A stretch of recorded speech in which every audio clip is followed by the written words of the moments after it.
Sports leader. 95.7 FM and AM 950. The Fan. Rochester. An Odyssey sports station. It's time to start the show and talk about the sports we saw. Inside jokes and takes from Danger and Battaglia. Bills and the Sabres and the Amherst. Who gave a microphone to these jerks? Welcome to the sports bar, that's where you are. Welcome to the sports bar, that's where you are. Welcome to the sports bar, that's where you are. With Danger and Battaglia. Yeah, it's a age-old debate. I'm still kind of triggered by what just happened, what just occurred here in this studio mere moments before we signed on to another fantastic afternoon of sports talk in the Flower City here in the sports bar with Danger and Battaglia. Gino, Dandelion is a brown banana eater. He'll go like brown peel. That thing is like past its due and will happily eat that. Dandelion, our bounty hunter, the finest audio in the galaxy, who helps set us up every afternoon here in the sports bar, leaving with that banana. I'm surprised it didn't just melt in his hand. It's just mush at that point. Can't do it. Can't do it. I mean, I'm closer to the green. I'll eat something closer to a green banana before I'll even look at that. Like, the smell of that banana still lingers in the air. It's still edible. And the executive producer wanted not to waste food because she likes to bake. She'll make banana muffins. So banana muffins, banana bread. Right, banana now we're bread. Talking. Yeah. Now we're talking, and that's delish. If you're using it for that, I'd be like, yeah, all for it. All for it. Smoothie. If you're going to use a mushy banana for a smoothie or for banana, all for it. But to eat a banana just to eat a banana, and it's that past its prime, I kind of got a problem with that. I feel like that's chop. I don't know that I'm a big fan of that move. Did you watch him do it, or is he just trolling you? You think he's just carrying a banana just to troll me? I mean, this is a stance I don't think I've ever publicly shared. So wait a second. He brought his lunch. Yeah. Can't say rotten banana, but past due banana, where you and I are like, most people be like, no. And he actually didn't get to it. He's going to take it home. I think so. Yeah. Yeah. Right. I mean, look. We've had conversations with Dandelion about some of his childlike eating behaviors. Yeah. He and Mossbrook should start a club. Like, they should start a podcast talking about all the weird things that they eat or don't eat. Dandelion can talk about eating Cheerios out of a plastic bag and his past due bananas. Mossbrooks can talk about how he won't touch red sauce. Thank goodness, like, my kids don't have that. Were your girls normal? My kids are picky. They are picky eaters, which drives me crazy because inevitably it means I'm a short order cook. You know, everybody wants food done their own way. I'm not picky. I'll eat pretty much whatever you put in front of me. I'll drink pretty much whatever you put in front of me. Not my kids. They won't eat meat, but only certain kinds of chicken or fish or what. Like, I've lost track as to what they will or won't eat. But inevitably, it's almost everybody at the table eating something different than what's being prepared. We're short order cooks. And what drives me nuts is you and I probably grew up in a house where it's like, no, that's what's for dinner. You're eating it or you're not eating dinner. Like, as a kid, chip beef. Yeah, like, that was like, I couldn't stand it. Well, liver and onions. There was no alternative. You have a traumatic meal from your childhood that, to this day, if he gets brought up, like, for me, it's liver and onions. Liver and onions. Man, my mom used to make liver and onions, and she would put it in front of me, and I'm like, you're kidding, right? I'm not eating that. And it would be on my plate the next night and the following night until it was gone. And to this day, I do not eat liver and onions, ever. Don't even come at me with liver and onions. What did he do wrong? We should just be like, kids, you're eating that. Too bad. That's right. That's right. It's our fault. I blame ourselves. Yes, it's our fault. And while we're talking about food, you said the Bear trailer is out? So it came out.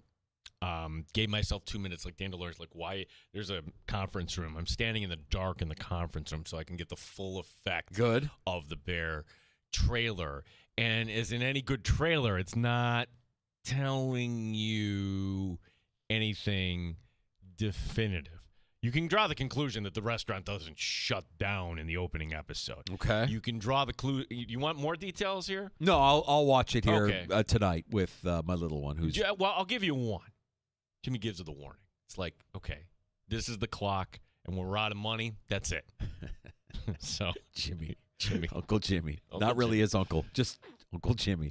Fantastic. All right. So, like last night, I know there was a Mets game. We could talk about Soto's lack of effort, but there was that, and then there was really nothing else. So I'm diving deeper and deeper into Andor, and now you're telling me that the Bears promo is coming out, and I just feel like a giant nerd. We've got action tonight, so we can get back on track. Yeah, thank goodness. We've got both the NBA and NHL starting back up tonight. Hey, the NHL, take it for what it is. Florida and Carolina. It's going to be a great series. It's going to be a great series that I don't know if anybody's going to watch. Nobody that really cares. Nobody that cares. Well. You know, like hockey people, like, okay, I'm watching that. Right. But my gosh. The Like, casual fan? Oh, who cares? can we say that the Western Conference Finals in the NBA are any different? I would say what's exciting about Minnesota OKC is this is the future. These are the future stars. They're already stars. SGA is a star.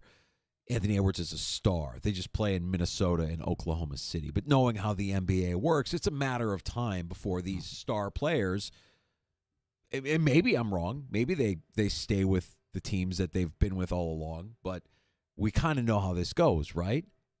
If they fall short of if Anthony Edwards falls short of getting a ring or falls short of going to the finals, eventually, where does he go? What team does he go to that creates a superpower? We don't like that about the sport. That's Yeah. right. That's Yeah. what sours me on the NBA, but that's kind of like the reality of the league, and they're both just very, very exciting players. So I like that when it comes down to this series. You've got a lot of young, exciting stars on the court that didn't make it to the Western Conference Finals because their teams are slouches. They're good teams. You want to talk about how to do a rebuild. Look at Oklahoma City. So that was a franchise. You forget they were in the finals against Miami. Look at the lineup. Westbrook, Durant, Harden. Before Golden State took off and made the finals 4 straight years, they had the Warriors down 3-1 in that series, and they couldn't shut the door. Now, Golden State's great. I get that. That was a magnificent Western Conference final. That was back in 2016, and then Durant leaves, and then one by one, they all kind of leave, and like, all right, you know what? It's time to rebuild. And you don't know which one of these picks are going to click, So here they are, and they're set up for the future. And this is only the beginning here in Oklahoma City, but I don't know, like when they first made that final against Miami, the year was 2012, that, hey, 3 years later, it's all going to be over. So do we get to 3 years from now, Oklahoma City, like, yeah, SGA and whoever else is on this team? That's reality. It doesn't last forever in the NBA. Yeah. So we've got action. We're back at it. And we've got a great show lined up for you. Thank you for joining us here in the Sports Bar. You can pull up a stool and join us anytime at 866-4326. That's a Good Smoke Barbecue and Pub Wingman line. 866-4FAN. Award-winning barbecue from Good Smoke Barbecue and Pub, 135 West Commercial Street in East Rochester. Good Smoke BBQ.com. Thanks for checking us out on the YouTube stream, on the Twitch stream, our channel, The Fan Rochester. Like and subscribe if you're checking that out, and you can hear us where we're sounding our best in the free-to-download Odyssey app or on your smart device when you ask it to play 95.7 The Fan. Mike Leone, Rochester Americans head coach, joins us on the road from Laval. He'll be our guest in the 4 o'clock hour, right around 4:25. Of course, an electric Game 2 win on Friday night at home at Blue Cross Arena that we'll recap and look ahead to tomorrow night's Game 3 against Laval. And would you say this is a pivotal Game 3? Could you say it's a pivotal Game 3 in a 5-game series? Yes. Yeah, because the you don't series want, is yeah, tied you don't want 1-1. to be. Yeah, my gosh, you don't want to be facing elimination, having to win 2 straight for either team here. So pivotal, sure, I'll buy that.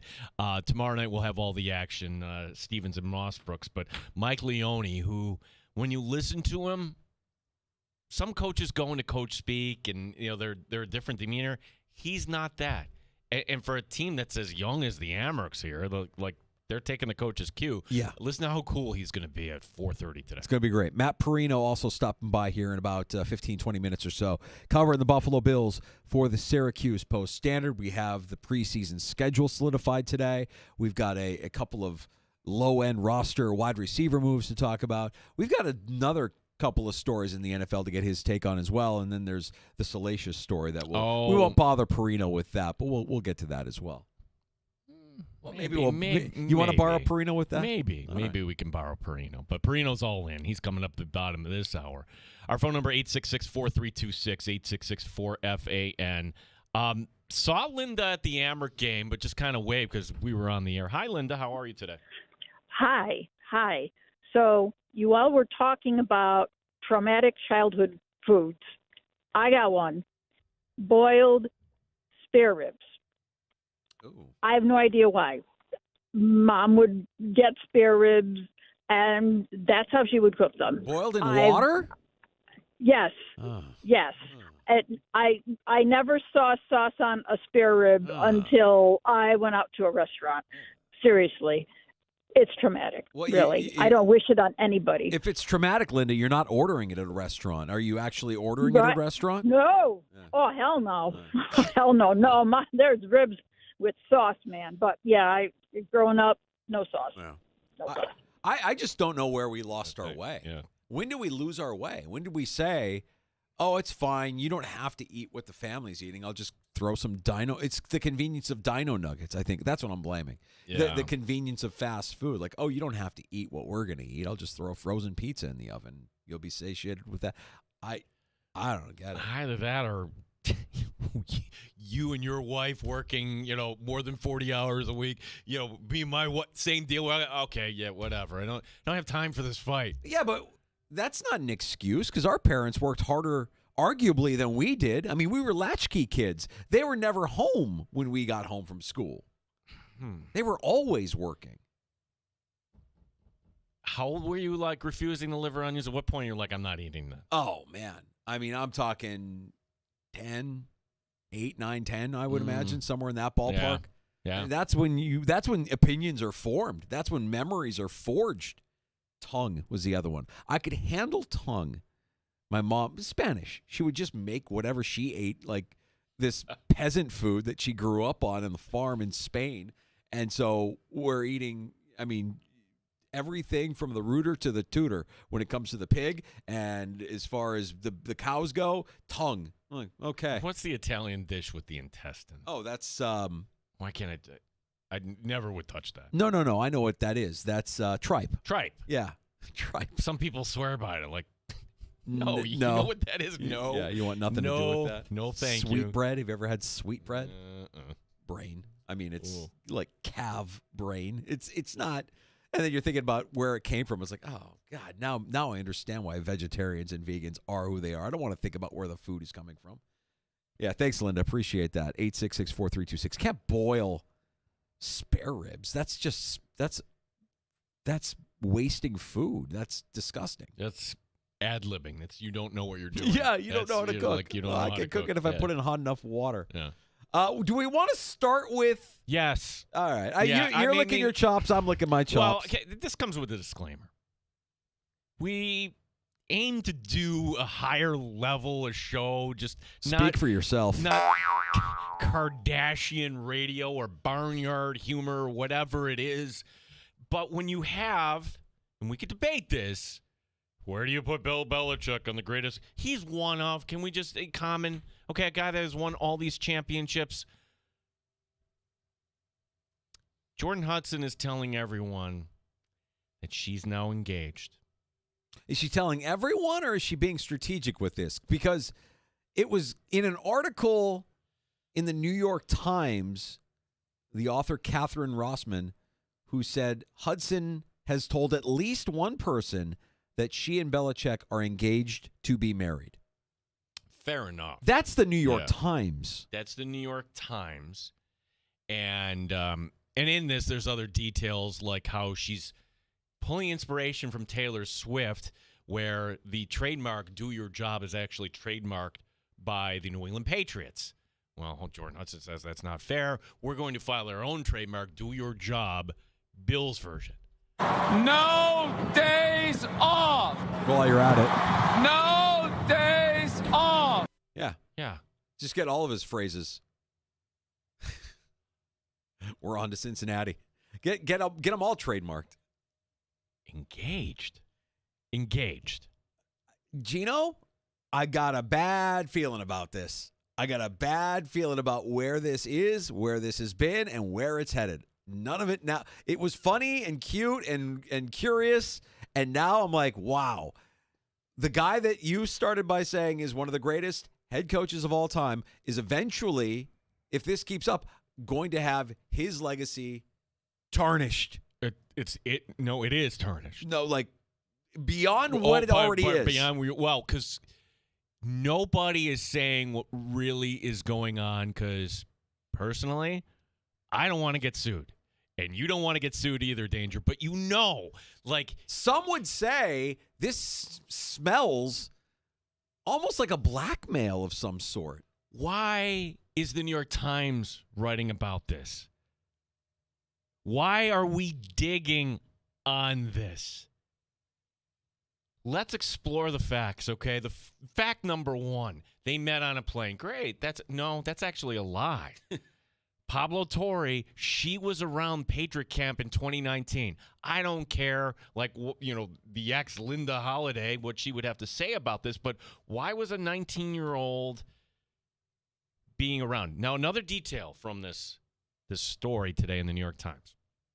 So, if you didn't know this, when the Bills are home, most teams in the NFL do this. You don't actually stay at home the night before. You check into a hotel, and that's where you're going to go over the last meetings, and that way, coaches, that the guys are in. That's what they've been doing for years in New England. Bill Belichick's last year in New England, when Jordan Hudson would have been, I'm not sure how old, I'd have to check my notes. Well, you're not allowed to have the wives and girlfriends come on over to the hotel, but apparently Jordan, it was widely known, was going over to the hotel night before the game. Where'd that report come from? That's from the New York Times? That's from the Times report. That's from today's report. Yeah. Wow. There's all these details. You're just jumping out that she's told at least one person that she's now engaged. So this goes to my theory that you're just filling things in. Greatest coach of all time, arguably. That's not true, Gene. Okay, he's one of them. Could only get one interview over 2 years. That was with the Falcons. It was barely that. Oh, it's because people don't want. Really? You wouldn't want to pick the brain of Bill Belichick unless, this goes to my theory, NFL security knew something. NFL security saying, here's the whole thing. And this was widely known what was going on. Who is Jordan Hudson? And this goes into this too, Danger. Grew up in, you know why she's doing the Miss Maine pageant? Because she's from Maine. Father was, the business was something to do with mussels and seaweed. And then it failed. And that's how they moved to Provincetown, Cape Cod, when she was in high school. So now they're digging into their family, which I think is fair. Like, how does someone father failed business, seaweed and mussels, literally, amass like a portfolio of $8.5 million in property? What does the mother do again? She manages a shop in Provincetown called Toys of Eros. Adult toys. Yes.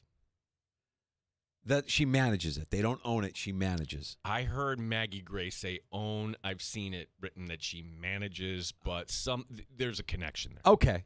So, and I don't know. I should know more about this because it's just consuming us. It's I should know. Are her parents together? I don't know. We don't know. We know from this New York Times article that when Bill went up to Maine to cheer on his girlfriend, right? And the pageant. The 40-something-year-old dad sat next to Bill Belichick. Nothing weird about that. What's the problem? What's the problem?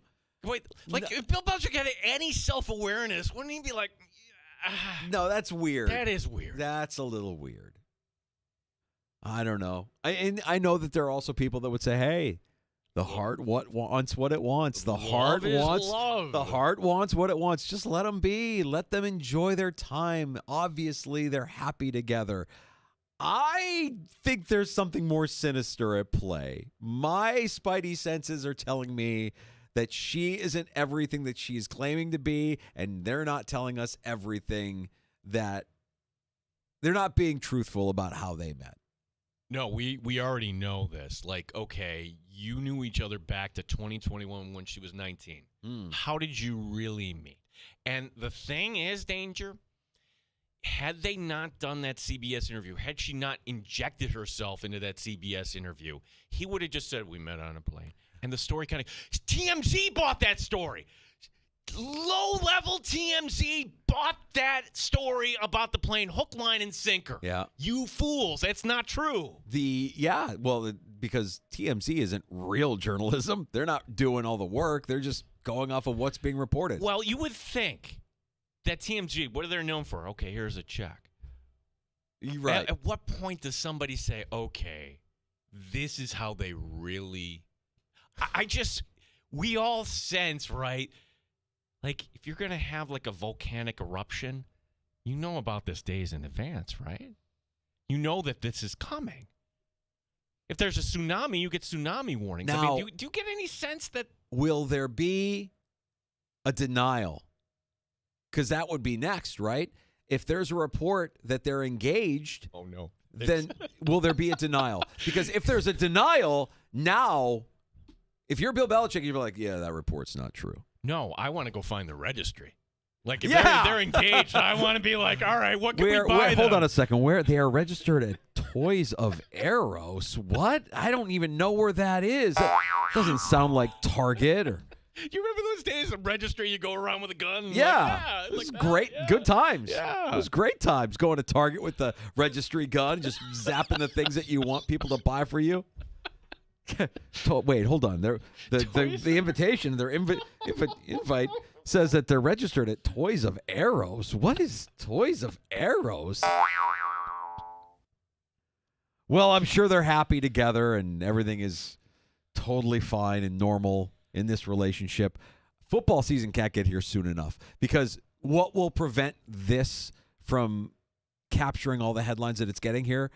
Win. If Bill Belichick wins, or if he loses, then we're talking more about this, right? If he wins, I think we give him grace and we kind of forget that he's got Jordan Hudson has him by the short hairs based on their relationship, how they met in the early stages of their relationship. And hopefully... Okay, so how they met, which, okay, we leave that for you to conclude. Say it's all what we're thinking. Is that cause for North Carolina to say, you know what, we can't have a real-life Pretty Woman situation on our hands, right? What are those wins worth to you if you're North Carolina? Is it worth the headache of knowing your head coach is Richard Gere and Pretty Woman? Except there's a bigger age gap. Way bigger age gap. Prenup, Bill. Hopefully there's a prenup in place. But even if there is, or if it's being discussed, like, he can't win. He can't deny this report, because that'll be bad. Has he lost his mind? Now, I ran this by Mike Metnansky. It was a Friday you were out. I think that's when you went your med trip, and we had him on. I ran by the executive producer's take that this is a form of elder abuse, that she's just reeling him in, that this is some sort of big con. Is he of right mind? I will say this. It's the most addictive drug on the planet. Mm-hmm. That and free money. Those are the two most... You can talk about every street drug that's illegal. You can talk about every prescription drug. No. The most addictive drugs on the planet, free money and what she's offering. Those two things. So is he of sound mind? He might just be an addict. He might just be an addict. He was addicted to football. Yep. Matt Perino, Syracuse Post-Standard. If he's listening, I'm wondering, like, oh, God, really? I got to go on and talk to these guys about this? There is a Bills preseason schedule to go over. We haven't talked to Perino since the regular season schedule got released, so we'll get his take on that as well. Covering the Buffalo Bills for the Syracuse Post-Standard. You can read his work at syracuse.com. Matt Perino joins us next.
update. Bills have announced their 3-game preseason schedule, the lone home game being Saturday, August the 8th, 1 o'clock against the New York Giants.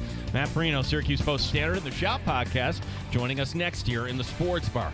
The Amerks had their morning skate north of the border. Game 3 tomorrow night in Laval. Marty Baron wants one player to take more shots. To me, it's about the volume of shots. Erie's got a great shot, but I'd love for him to have 6, 7, 8 shots like one of those games and get a couple of goals. But have that mentality that you can shoot the puck from anywhere and beat goalies. Game 3 tomorrow night. We'll have the call here on the Fan Rochester beginning at 7. The Red Wings tonight open a series at Syracuse. NHL playoffs tonight. The Eastern Conference Final, Carolina and Florida. Western Conference Final in the NBA, Minnesota and OKC. Giva Taglin, the sports leader. The Fan Rochester. Top Shelf Sports Talk. You're hanging out in the sports bar with Danger and Battaglia on the Sports Leader, 95.7 FM and AM 950, The Fan, Rochester. Welcome back to the Sports Bar. Danger and Battaglia. Glad you're with us this afternoon. Always excited to talk to Matt Perino. Buffalo Bills covering the team. Syracuse.com, the Syracuse Post-Standard. And Matt, we haven't had you on since the official NFL schedule release almost a full week ago now, and I think you're probably like everybody else when you look at this schedule, how favorable it is for the Buffalo Bills, how your hardest opponents are spread out evenly throughout the course of the season. What was your takeaway from the schedule release last Wednesday? It's a dangerous game we play every year, right? Like trying to predict which teams are going to be good and which teams aren't. I mean, we know that those 4 teams are probably going to be contenders, but I think everybody thought one of the top teams in the league last year was going to be Cincinnati, and they don't even make the playoffs. So I think it's hard to kind of overreact to like the favorability of the schedule. I think from a travel perspective, more so than the opponents, is what I think Bills fans should be excited about, the team should be excited about, because coming off of a couple of years where they've had some just funky schedules with short weeks and some that international game a couple of years ago. I mean, they're the second least amount of miles traveled teams in the NFL this upcoming season, which I think is Sean McDermott talks so much about building a routine and getting these guys into a groove. They're going to be able to do that. Like these guys come back, Ogunjobi and Hoyt off those suspensions, and they have a bunch of like 1 o'clock Sunday games to be able to get into a routine and kind of build towards the playoffs. And that's another thing. Like I think there's the first 6 or 7 games before the Bills play the Chiefs. Those are all opponents that, there's a lot of non-playoff teams from last season in there. So I think that you get excited about that, the idea of potentially getting off to a hot start. But again, like a Carolina could be a plucky team. I know a lot of people think Atlanta's going to take a step this year.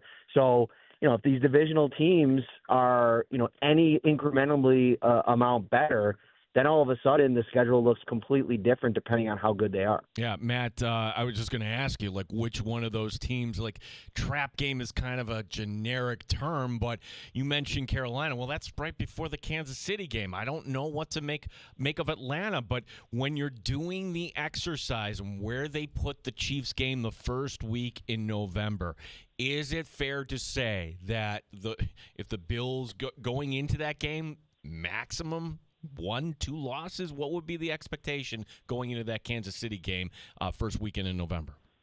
Well, I think knowing that, Philly's on the other side of the bye and some of the tougher opponents I think are in November and December, you want to get off to a really good start. And I think 7 wins is definitely within reason, especially knowing what this Bills team did this past season. I think the roster's better overall from top to bottom. I think that they've the one thing that I don't think we've talked enough about is like Brandon Beane historically, when it comes to making his wide receiver room, he's really good at the adjustments. When things don't go right, finding out a way to fix the problem. I mean, go back to John Brown and Cole Beasley. Then a couple years later, Stephon Diggs. And, last year it was Amari Cooper, and it looked good at times early on, and it then didn't. And so now they're pivoting to Josh Palmer. They're very excited about what they think Keon Coleman could be in year 2. So I think that that there's so many interesting parts of this roster that I think I'm thinking about training camp, and I know it was just announced, I think it was last week, that's coming back to Fisher. Like, some of these roster battles are going to be so important, with a little bit more so than in years past. It feels like there's more 53-man spots available in the competition than there have been the last couple of years. And that's another part of this, and aside from the schedule, that I'm really excited for this offseason and when minicamp gets opened up or OTAs get opened up to the media next week, is getting our first look at, sizing up these position battles and roster battles at the end of this thing. Before we get to that, we get the NFL's owners meetings and a couple of things that are being proposed, rule changes that are being proposed. And when you hear them, you have to think to yourself, all right, these are coming from somebody other than the teams. Like, the teams are being nudged in a direction to make these proposals. The one that's the biggest head scratcher to me, Matt, maybe you can add clarity to it or help us understand why the NFL, other than there's a potential to make money, but I don't know how they would make more money if they eliminated the seeding, the current playoff format, and went to a straight seeding system where you're seeded by record, where divisional championships, divisional titles don't really mean as much. I mean, I think it's like I get like why somebody would want to make an argument for like a Baltimore Ravens team that ends up being the 5 seed but has a better record than a 4 seed that wins the division or whatever. They're obviously a much more, much more of a Super Bowl contender. But I don't know. I think if it's not broke, don't fix it. And I think the current system works well, and it rewards you for going out and winning your division. I mean, those division games are so important. It's why the schedule is made the way that it is, to play each one of those teams twice in a season. And I think that it just, I don't know, it kind of dulls that a little bit and takes a little bit away from that. I don't know. I just think sometimes it's like anything else. We all have our fantasy football rosters, right? I'm in a dynasty league, and every year, like, it's a 23-guy roster, and so I'm tinkering and the most, like, unbelievable roster questions that I ask myself every year that I'm talking about with buddies and people that aren't in the league to try to figure it out. Sports is about tinkering, and I think this is like the NFL's version of just like trying to like fine tune something that doesn't really necessarily need to be fine tuned. All right, so another thing, and you were down there for the winter meetings, Matt, when the tush-push question came up originally, and on the competition committee, speaking there at the AFC breakfast for the head coaches was Sean McDermott, and look, he got pressed on, and I don't know if he came off all that well, but your thoughts on this, because I don't know necessarily if the public is all that we need to get rid of this play. The tush push? Yeah. Yeah, I'm so over this conversation, guys. I can just about gouge my eyes out. Like, who cares? Take it out, don't take it out. I could not care less. I think the fact that we're, every single year we got to make some kind of rule, this big kind of stand, whether it be for the league or whatever. I like the idea from some of the coaches that come out. And I guess this does make Sean look bad, I guess, in a way, but he can have his opinion. Like, I think it's okay to have your opinion and want to do things a certain way. If you can't stop the play, then it's football. I mean, you line up 11 against 11 and you try to stop them from moving the ball forward. And so I don't know. I do think it's a little bit of a weird look for the league to kind of be so incessantly trying to take it out. And it does seem like something to kind of stifle one team that has really made it so good and so part of their offense. The thing for me, though, is just like I'm just so sick of talking about it. Like I think this is like the third or fourth time this offseason we've talked about the tush push, the quarterback sneak that we've probably spent a good hour on this offseason. It's driving me nuts. What about these moves today? Free agent wide receiver, Christian Wilkerson. What do we know about him? I mean, he's a bottom of the roster guy, and he'll be fighting to, just stay on board with the practice squad, I would imagine. But a couple of seasons with the Raiders before last season ended. And then, of course, the release of an undrafted rookie in Presley out of Baylor. Yeah, so I was I was surprised that it ended up being Presley. I can't remember his name now off the top of my head. I'd have to get the roster chart in front of me. But there was another receiver I wrote about that didn't have the best day at rookie minicamp last week. He had or 2 weeks ago, had 3 drops in the practice. And I'm sitting there like, this is a chance to go out there and the hands are the only thing a receiver could really show off. A little bit of the route running, but you're not really getting pressed. You're not really, you can't really hit out there. You're in shorts.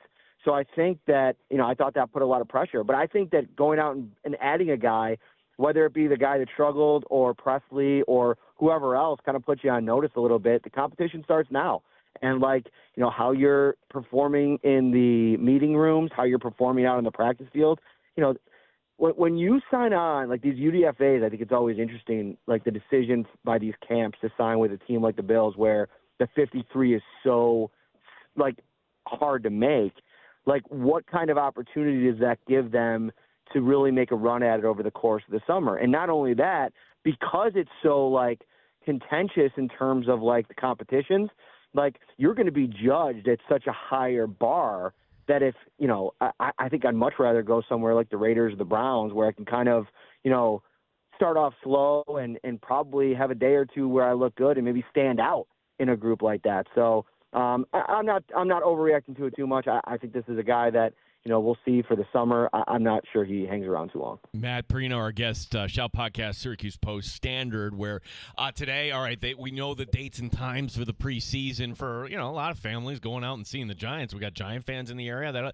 That'll be a lot of fun. I'm sure you looked at that differently because, Matt, Tampa, last preseason game, that's not far from Orlando. Are you planning anything down there for a little trip over there? My guy. You're always in my head there, Gino. I like it. No, we did look at that date, though. We can't make anything work. And but we are doing what are we looking at? I got the kids in the car. I can't we have to put this on ice. Okay. There might be a little bit of planning here. Yes, I can't get into the details. Maybe next week when I'm in a little more secure location. All right. Well, look, we know we're at a sensitive time right now. We only got a couple minutes with you, so I want to give you an opportunity to talk a little bit about your coaching prowess there in Little League because if I'm reading things correctly, we had a big walk-off win last week, in the Perino coached Yankee team, right? Is that accurate? Oh man, what a night that was. Travel is one thing, right? If you coach travel sports, it's really competitive and, you're around these kids a lot. When you're coaching in house, there's a lot of kids that show up that, they're not investing really into baseball. Some are just there because their parents want them to be there or it's something to do. And this year's group is just really cool. There's just been a bunch of kids that have shown up to the limited amount of practices and really put in time. And, the jump from last year to this year that I've seen from a couple kids has just been so rewarding, man. And, yeah, we had a little guy that I shouldn't even say little guy. He's a fifth grader going into sixth grade, and he just picked up the game again last year. And I think he had one hit all last season, and he hits a walk-off rip single, two-run single to center field the other night. I'm carrying him around in the outfield in the winner's circle out there in the meeting. It was cool. That's what we do this for, man. It's so fun just being out here. It's good to forget about the day job for a little bit and go just be a kid. Isn't that the beauty of sport, though? I mean, it starts at that young age, and it teaches you those lessons. And even if you're the coach, you're still learning lessons of, how much you can appreciate doing what you're doing. Oh, 100%, man. They keep you grounded. They keep you really just the root covering professional sports. You see behind the scenes of it all. And listen, there's so many great people in professional sports. So I'm so lucky to do what I do. But it's a business, right? We talk about the business side of this thing every single day, the podcast and the radio shows, in print, all of it. And to just go do it where everybody's showing up just to play the game for no other reason. It's fun, man. It's running out. Time's running out. I don't have to tell you two. I mean, my son, he's only got 2 years of house left after this. Bring a tear to my eye, but it's a blast. Matt Perino, Syracuse Post Standard, Shout Podcast. You and Ryan, check out the Shout Podcast. Matt, tell everybody about the schedule here as we're heading. Good time to catch up on your reading here, too, Memorial Day weekend. What can we check out here? Yeah, definitely. We just I want to shout out a past episode. Ryan did a great job. He booked the crew from Casting Buffalo, which did all the casting for the Hallmark Bills movie. And they came on the show, 30-minute segment at Wingnuts this last weekend. We talked about the process, a little bit about their history and booking things for all these shoots that are coming up. They started shooting this week. And I don't want to give anything away, but Your favorite Bills podcast host might be making an appearance on this thing. We'll see. I don't know. Okay. I don't know. You have to does a podcast host have to commit the 3 days, or do they allow for you to schedule whatever the cameo? Just speaking theoretically here, of course. Listen, nothing's written in stone. No contracts have been handed out. I'm just saying, just put it in the back of your head, and I don't know. 3 days would be a big commitment. I don't know with all this baseball if we could lock that down. We'll see. Enjoy your night, man. Thanks for the time. Appreciate it as always, and enjoy your long holiday weekend as well. You too, guys. Take care. There he is, Matt Perino, covering the Bills for the Syracuse Post-Standard. You can read his work at syracuse.com. Check out the podcast with Ryan Talbot as well. The Shout podcast, available wherever you get your shows. He does make a point that we're just kind of assuming that, hey, by the time the Bengals come in December, who's to say they're going to be any good? I mean, the way we do this every year with the Bills' schedule. But what you cannot deny, Danger, is the balance between home and away.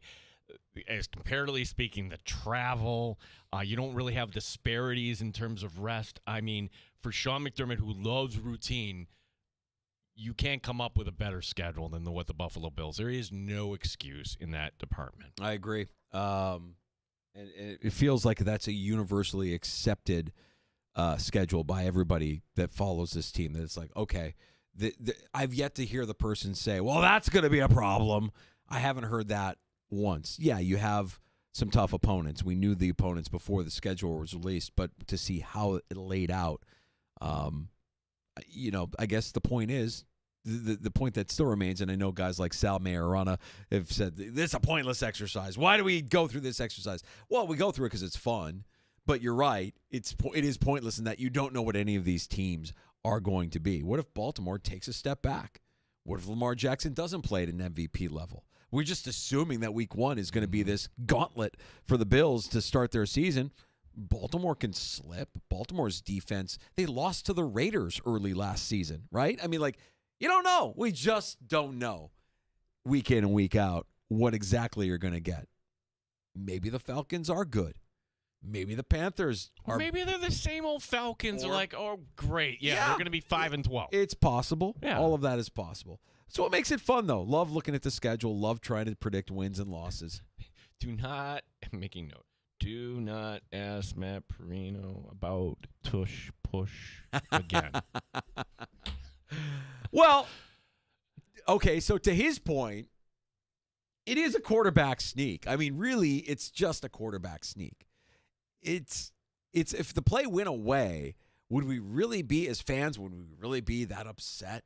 Would we really be would it change the way we view the game? I think it's soft. Well, I think it's Charmin. I think if you have the play available to you and other teams can't stop it, you use it to your advantage. Good for Philadelphia, good for the Bills, good for the teams that used it to their advantage. And if your defense stopped the play, the Chiefs were able to stop the Bills executing that play when they needed to the most. They deserve to win that game. In a time where we have all these self-inflicted conflicts or controversies, this is a self-inflicted controversy from the NFL. No one's asking for this. Now you're putting this up for debate.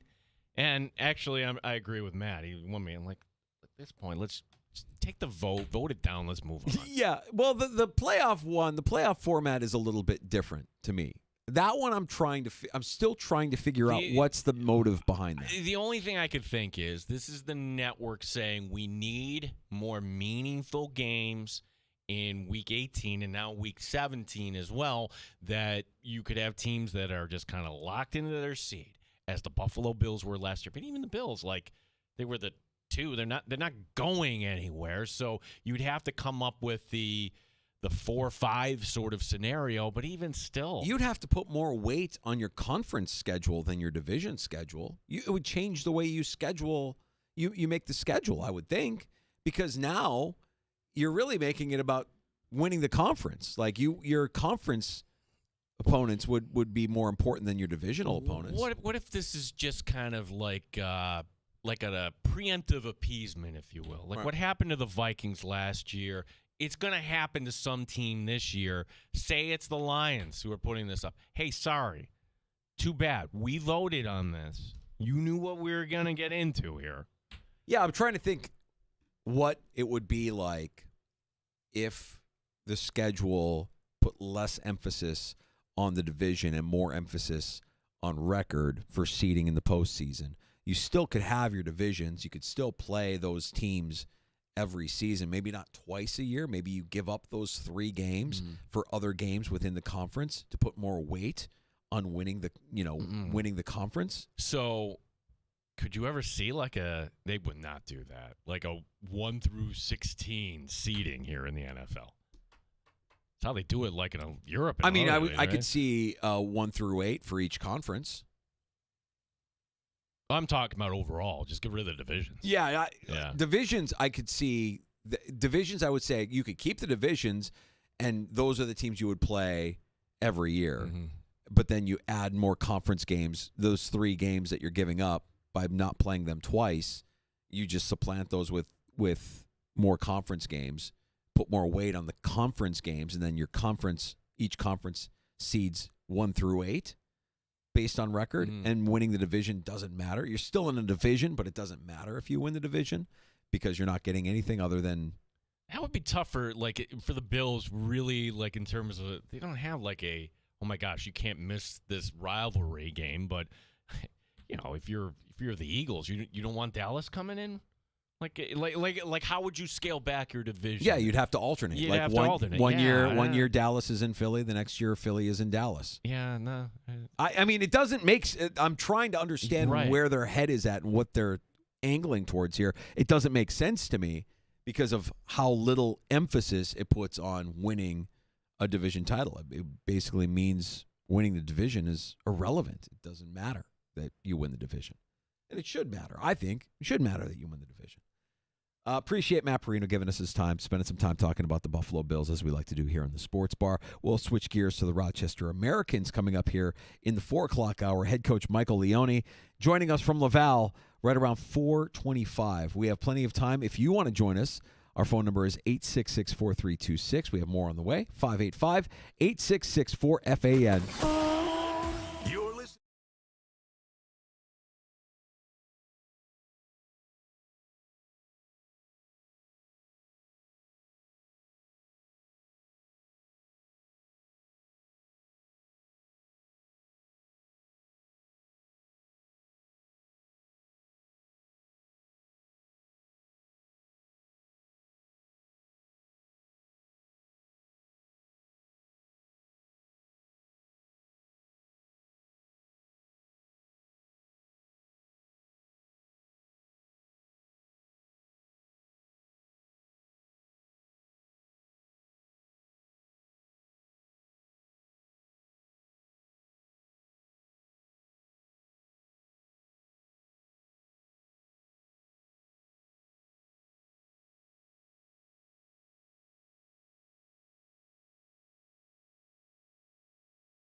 Online and in the Odyssey app at The Fan Rochester. The sports leader, 95.7 FM and AM 950. The Fan Rochester, an Odyssey sports station. The Fan Rochester Sports Update. Got a little bit of Bills news today as they announced their 3-game preseason schedule. There's only going to be one game at home. That'll be Saturday, August the 8th, 1 o'clock. Against the New York Giants. Big hockey night tomorrow night north of the border. The Amerks this morning skating up in Laval. Game 3 tomorrow night. We will talk to head coach Mike Leone coming up later this hour here in the Sports Bar. We'll have the call tomorrow night right here on the Fan Rochester. Rochester Red Wings begin a series tonight in Syracuse. NHL playoffs tonight. It's game 1 of the Eastern Conference Final. Carolina taking on Florida. In the NBA tonight, the Minnesota Timberwolves and Oklahoma City Thunder get going in the Western Conference Final. Knicks and Pacers begin tomorrow. Sports brought to you by GetMyPerks.com. Today you get 2 rounds with cart for the price of 1 to Lakeshore Country Club. Gene Battaglia, the sports leader, 95.7 FM and AM 950, The Fan Rochester. The Sports Bar with Danger and Battaglia. As meetings begin in Minneapolis today, NFL owners are not expected to vote on that tush-push ban and changing playoff seeding until tomorrow. You are excited to watch NFL players participate in flag football in the Olympics. Why? It's going to be sick. Wide receiver Christian Wilkerson. Mike Danger. Everything goes through the filter for me. Does it make me money or does it make me happy? And if it doesn't do either, I'm out. It doesn't do either. Does neither for me. Gene Battaglia. Your phone is talking to you. I don't know what triggered that. I don't know either. Weird. Yeah, it's always listening. Robots are always listening, Gino. They're always listening. AI Sports Bar soon to make its debut here. Amerks, Laval. The Thunder and T-Wolves open the Western Conference Finals in OKC. It is Florida and Carolina. You got to get out of the box, so we'll talk to him about it. No. You are being mean to Juan Soto. 95.7 FM and AM 950, The Fan, Rochester. Oh, the Dandalorian threw that last little nugget in there. Is New York media being mean to Juan Soto, Gene? Are they being mean, unreasonable? That's not the New York media. It's New York fans. You have to run out ground balls. I mentioned this to you yesterday. Like, that sharp grounder to LeMahieu, he should have beat that out, but he was just kind of lollygagging it up the line. Didn't mention anything. By the way, ESPN, they didn't talk about that. They didn't show the replay. That should have been a base hit. Last night, 10 times worse. Like, there's Soto admiring his home run. Deep left field, Fenway. Ooh, it's off the wall. Didn't go over the monster. You hit it off the wall, and you only end up with a single. It's a 3-1 loss.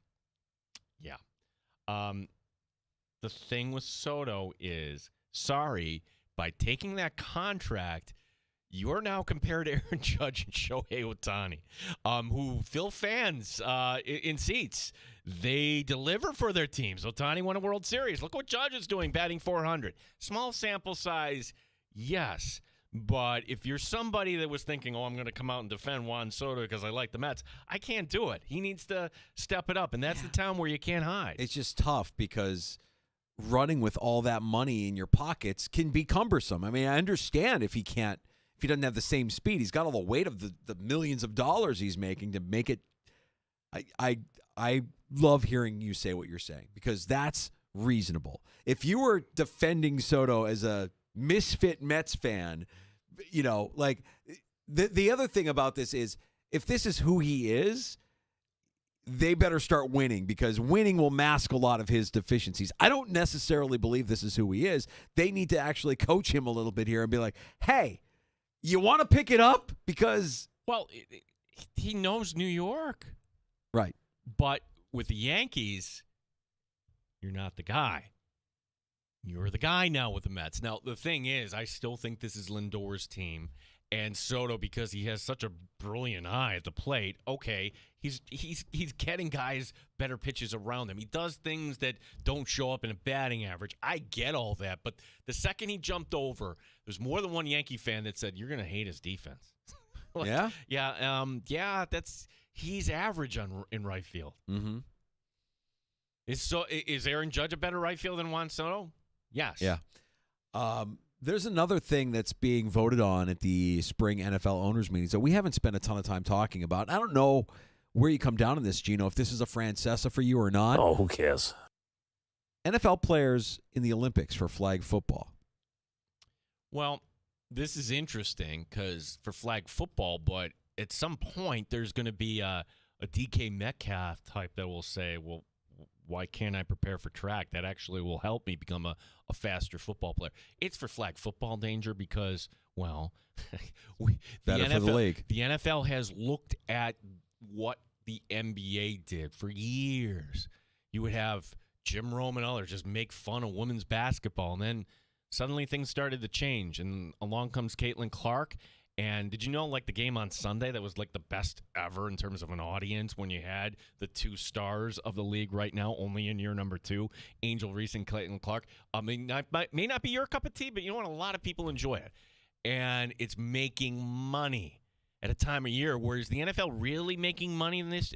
Well, if they came up with a flag football concept, and that's where this is all heading, right? This is why they're doing it. It's not because we love America and we want to, win. No, they want to make money. This is why the NFL is not doing this for a charitable endeavor, sending money to the New York State High School Athletic Association, making sure that Section 5 and Section 3 all can field flag football teams.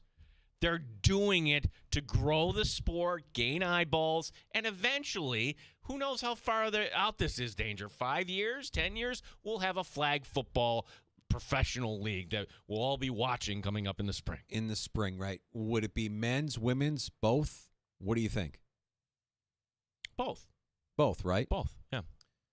And I can't remember. The Olympics, is it just men for flag football or is it both? It'll be both. Both, right? Yeah. I mean, this is Goodell's parting gift to the National Football League as he, comes to the end of his term. Like, not only did we achieve all of our financial goals, but I've set you up for even more growth in the future thanks to our endeavor here in flag football, which I think a lot of parents would say, I would rather my child play flag football than the violent game that traditional football has become.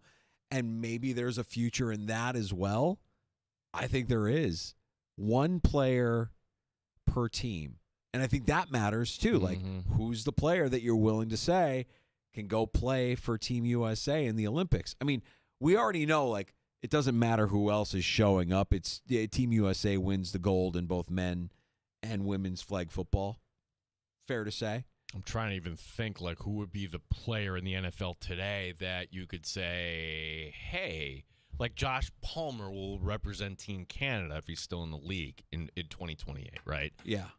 If that's something he wants to do. Right.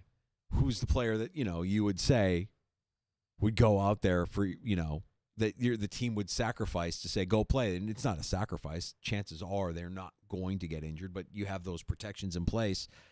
So does this pass? Does the NFL say tomorrow when they vote on all these things that the flag football that they're going to allow flag? It's a foregone conclusion. It's happening, right? It's happening. Zero resistance. Like, it feels like Goodell has so much influence, and I don't necessarily believe that Detroit really wants to change playoff seating, but Detroit making the proposal because Goodell is nudging Detroit take this proposal up. That this is the kind of like the under the table kind of handshakes that are happening around the NFL to get this agenda pushed forward. When, like, the playoff seeding thing, like, I agree with Perino. If it ain't broke, why are you trying to fix it? But you're tinkering. You're just tinkering with things for the sake of doing it. Well, flag football, the sport we invented. Okay, catch up, rest of the world. Who's actually going to watch that? I'm being honest. For the 2028 Olympics, whoever the Tyreek Hill version they is. They put it in prime time. We're watching. So they can whomp on some team? They're going to put it in prime time. Yeah. Or even if it's just highlights in prime time, the championship or the gold medal match will be in prime time. We'll have pride because this is Team USA and this is the first time. I already can kind of see how it goes. It's in Los Angeles. Head coach Sean McVay. Yeah, absolutely. Will we watch it? I've watched when they have, like, the kids playing flag football on ESPN. You've seen that, right? Like I watched a few moments of it a couple of years ago, and I thought, well, it's kind of impressive. These are kids. These are young men, young women, and they're out there slinging it, and they're playing hard, and they're giving it an effort, and they're competing. I didn't think it was terrible. Now, the WNBA, on the other hand, I can't. The game that you mentioned, Angel Reese was terrible. I can't watch missed layups and bricks and missed free throws at critical times and not being able to handle the crit. Like, it was just, it's too much. I can't do it, Gino. No, to be fair, Caitlin Clark was brilliant. Triple-double. She's brilliant. She's brilliant. She in front of her home crowd, put on a show. And if that's going to work long-term, and you're not the only one to say this, Angel Reese needs to step up her game. I just think that the WNBA can't get out of their own way, whereas last season it felt like there was more talk around the drama surrounding the players than the actual game, the actual sport. Right. We didn't get to this where, okay, no, we can all agree, right? We don't want to read anything or hear anything, but for the WNBA to put out statements when we don't know there's a story, like Portnoy was the first one, like, hey, guys, get out of your own way. Like, they need some outside PR to say this is what the public really wants here. We want to escape. We want to watch good basketball. Right. That's what you're selling, basketball. It gets politicized very quickly. There's a lot of drama. There's a lot of race. There's a lot of this. There's a lot of that. I just want to watch a quality product. Caitlin Clark is a quality product. We've seen it. We know it. She's must-see TV. But the rest of the league needs to, not just Angel Reese, the rest of the league needs to perform at that kind of level, because it's a hard watch for me sometimes, Gino. It really is. I just want to watch a quality product. No, that's fair. But comparatively speaking, how far that league has come. For sure. And it's going to take some time here. And if you're not familiar with flag football, the rules are different. First of all, the league, the field is only 80 yards, okay? You don't have 1st and 10. They call it 1st and zone. You have 4 zones, and you get like a pull.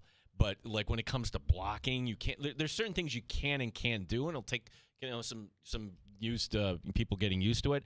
And I'm thinking that it's not football. It's going to be something else. And I don't know necessarily, Danger, if it's automatically going to be a layup. We thought like spring football would be a layup. They ran a promo for this the other day. I'm like, oh, that's still on? Whatever, the UFL or whatever it is. So I'm not ready to say flag football is going to be, but get ready for the NFL just to cram this down your throat. Well, it's one thing for it to be a success on TV, another thing for it to be a success in the stands. Like, would people go out to watch flag football? That's what I don't know. They're not going out to watch spring football. We know that. UFL is not drawing. So how does the NFL get fans in stands to watch flag football, knowing the struggles that the UFL stars? So how do you invent stars? You need your own Caitlin Clark. How do you go about that? The first promo they were showing, whoever they were trying to you remember, like, it was a young woman who was running around and ducking everybody, and nobody could get her flag. She's good, I guess. I don't even know her name. Nobody knows how to market their stars like the NFL. Right. So they'll figure it out. Yeah. That rule is being brought up. Flag football is being brought up. The playoff seeding adjustments, and of course the tush push, which we will not ask Matt Perino about moving forward. We will not be asking him about the tush push ever again. They're showing video. I don't want to say it's like the perp walk, but everybody walking in. There's Robert Kraft walking into this meeting. It's a big ballroom up in Minnesota. There's Jerry Jones, and he's walking down this long corridor, and he's walking into this ballroom. What happens when the doors are closed? Like, what is the icebreaker, right? Is it a joke about Belichick? Is that other owners coming up be like, Bob, did you know about this? Yeah, I set him up. What do you mean? It was the same agency that I could help you out. Oh, man. The reputation is tarnished, but the legacy could also crumble. Well, talk about like things that we can put to bed. Who's more responsible for the Patriot dynasty? Is it Belichick or is it Brady? Well, the answer is both. I'm thinking more it's Brady. Look at the end. I've been saying Brady all along. I've been saying Brady all along. That guy, I don't want to say he lucked into what he has, because he is a good head coach. He's a great head coach. I'm not going to say he's the best ever. I'll say he was fortunate to have the best quarterback ever as his quarterback for all those years. The Patriot dynasty was more about Brady than it was about Belichick. And what we're seeing now in terms of his personal life, the peek behind the curtain, it's like, oof, the judgment is a little bit rough here. The decisions are a little bit sketchy. I don't know. Now you've got the report that she's telling people they're engaged. You can't refute that. If you're Belichick or Jordan Hudson, you can't issue a statement saying that is incorrect. Why would you do that? That would diminish your relationship. Everything that you've said about your relationship is how great it is. Oh, no. Like, you can say this is not true. Like, Bill wants to do this some point, then we're focused on football in North Carolina, blah, blah, blah. That statement should already be out, right? You're North Carolina. You're like, what did we sign up for? Now, they've sold out every football game. They've signed up for that. Yeah, they're making more money than ever. They signed up for that. And now, if he wins games in the fall, if they're contending, they're ranked and they're contending, then I would imagine a lot of this chatter becomes a memory. And we just focus on the coach again. Wow, he's a really good coach. Wow. You see what he did? Man, if he loses, if he struggles, if they're 500 and he's just a guy, how much blame are you putting on Jordan Hudson? He's turned himself into a punchline then. He'd be better off doing one or two things. One, break up with Jordan Hudson, invest in North Carolina football, and do that the right way. I don't think that's happened. I don't think or B, you have people like Florio and others that are saying, it's not a sure bet that he won't exercise his opt-out. June 1st. That's coming up. Do we even entertain that? No. I think he's coaching. But I don't think he's breaking up. I don't think he can. She'll ruin him. If it's a public breakup, at this point, she will ruin him. Oh, my God. Who is the first to do the real tell-all? Like, where the guy that I'm looking to, Danger, that's in the weeds and all this? Pablo Torre. Well, Pablo Torre is number 2 on the list. I don't know who's talking to Pablo Torre. You're looking at Wickersham? You want Wickersham to do a piece? Yes, he wrote the book. He knows the context. He knows who to call here, Danger. Bring me Wickersham. Wickersham and Torre working together on a tell-all, the relationship between Belichick and Jordan Hudson. That would be a worthy read, I would say. If you're wondering what we're talking about, the New York Times today, kind of like a nugget in a New York Times article that Jordan Hudson has told at least one person that she and Belichick are engaged to be married. We've got head coach Mike Leone coming up in a little bit. Let's squeeze in Tom in Rochester. Hey, Tom, what's going on, buddy? Hey, guys. Love the show as always. And Thanks. I'm a little late to the conversation about Belichick and his girlfriend, Jordan Hudson. But just a question that I've been thinking about since the extent of her, I don't want to say control in the bad way. I mean, he's allowed it, right? But the kind of influence that she has in his sphere and at North Carolina, do you think that was what was going on with a lot of these teams that were obvious potential destinations for him as a head coach, that they knew something that we didn't know and said, no way we're signing up for this? Yes. Because Yes, Tom. That's exactly what we're saying. Yeah, because, listen, this is, at the college level, this is terrible. It's bad. While, they're trying to run college programs, as a Michigan alum, they're trying to run these programs like they're pro teams. But, having her copied in on correspondence from the AD and the president, my God, could you imagine that in an NFL front office, having to deal with that? There's no way. Yeah, she Tom, absolutely. This is why teams stayed away. NFL security knows things. They're way ahead of the curve. Explain to me why one of, if not the greatest coach, could only get one interview. One. Oh, I didn't like him. Really? All these coaches are kind of jerks. We got to get to Mike Leone. We do. Quickly, because while we were talking about it, it actually became official. The NFL did vote today to permit players to participate in flag football at the 2028 Summer Olympics in Los Angeles. And a legend has passed as well, not necessarily in the world of sports, but in the world of television, acting, pop culture, raising a glass to the great George Wendt. Oh. Norm! Oh, no. Yeah, 76. Cardinal fan. But one of the super fans for the Bears. The Bears. That's true. The Bears. So from the Cheers cast, he's gone. Kirstie Alley's gone. The coach, he died during Long time ago, yeah. Danson's still with us. Shelley Long's still with us. Yeah. Rhea Perlman's still with us. Rhea's with us. Woody's with us. Yeah, okay. Ratzenberger. Yeah. That's a tough one. That is tough. By the way, Cheers does not hold up today. I rewatched that during the pandemic. Like, ooh, yeah. Studio audience laughing at this? No. Not by today's standards. Head coach Mike Leone, Rochester Americans. Our guest next from Laval here in the Sports Bar.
Rochester Sports Update. The Amerks this morning had their morning skate north of the border. Game 3, of course, tomorrow night in Laval. Marty Baron wants one player in particular to take more shots. To me, it's about the volume of shots. Erie's got a great shot, but I'd love for him to have 6, 7, 8 shots like one of those games and get a couple of goals. But have that mentality that you can shoot the puck from anywhere and beat goalies.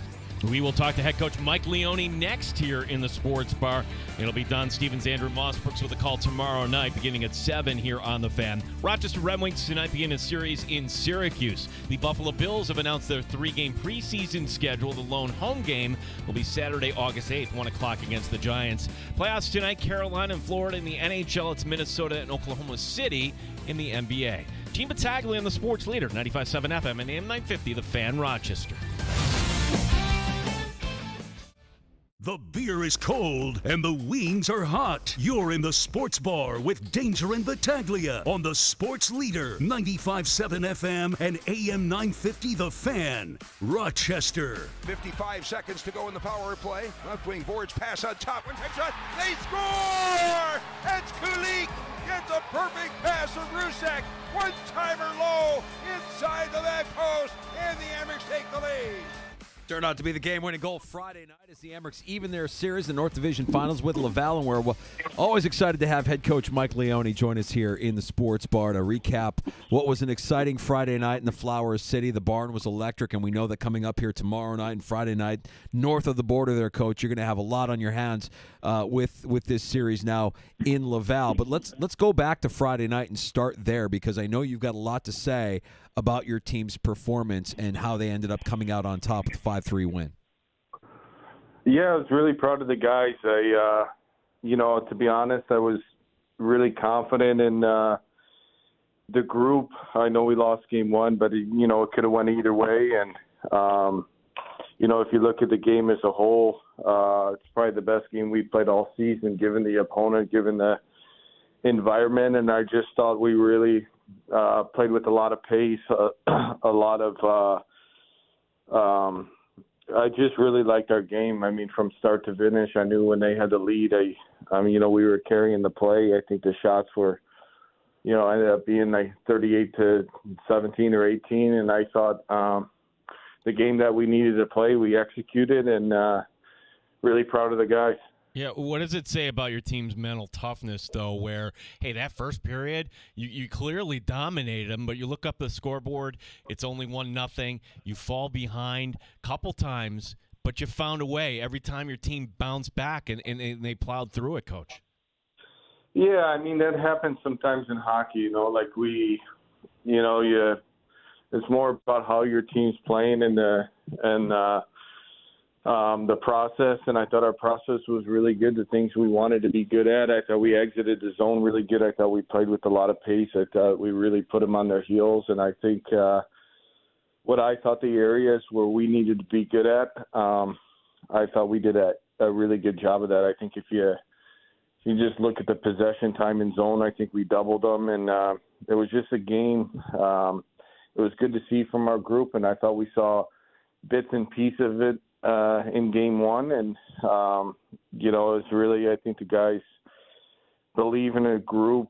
It's to beat that team, obviously with the record, where they ended up at the at the end of the year, they won the league, but I think internally we know we're right there, and we know if we play a certain game, it's hard to play against us, and that's a game we got to play on tomorrow night. Feels like the Amerks maybe applied a little bit of pressure here on Laval, the game within the game. I mean, clearly they're going to have to find some adjustments, fine-tune some adjustments to match what you guys did offensively against them in game 2. And then furthermore, Coach, and I know that this is out of your control, so you're going to play whoever they put between the pipes, but you have 2 goaltenders there, one who's had success against the Amerks and won game 1, another who's had success in the postseason but lost game 1.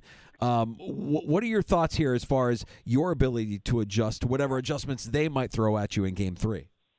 Yeah, I think anytime you get to this time of the year, like, everybody has a way that they play that is successful for their team. So, whether it's the NHL team, Carolina has a style that they play. you're worried about your opponent, but you're more focused on the things that you need to be really good at. Like our non-negotiables, the things that make us a really good hockey team, it's focusing on those things. Like if we spend too much time worrying about, what they're going to do or the adjustments or who's playing goalie, I think you don't start the game on the right foot. It's more about us and how we need to play to be successful. And I think, like I said, there was times in game one we did some really good things.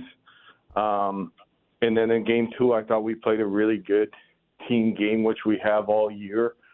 The guys have always responded, and I think it's just focusing on those things that make us a really good team and continuing to do those things. I mean, if you look at the two games, we scored 9 goals against a team that is probably the best defending team in the league. So there's a lot of positives and belief that come out of that. It's a road game for your team, but it's not really a road game for Devin Levi. He grew up 25 minutes from Laval. He's certainly familiar. He knows the atmosphere. He's played well up there. So, Coach, tell us about Devin Levi here, his game so far, and why you think this will be kind of like a home game for him in a way. Yeah, I think Dev. I think Dev. If you ask Dev, I think there's probably parts of Devin games where he.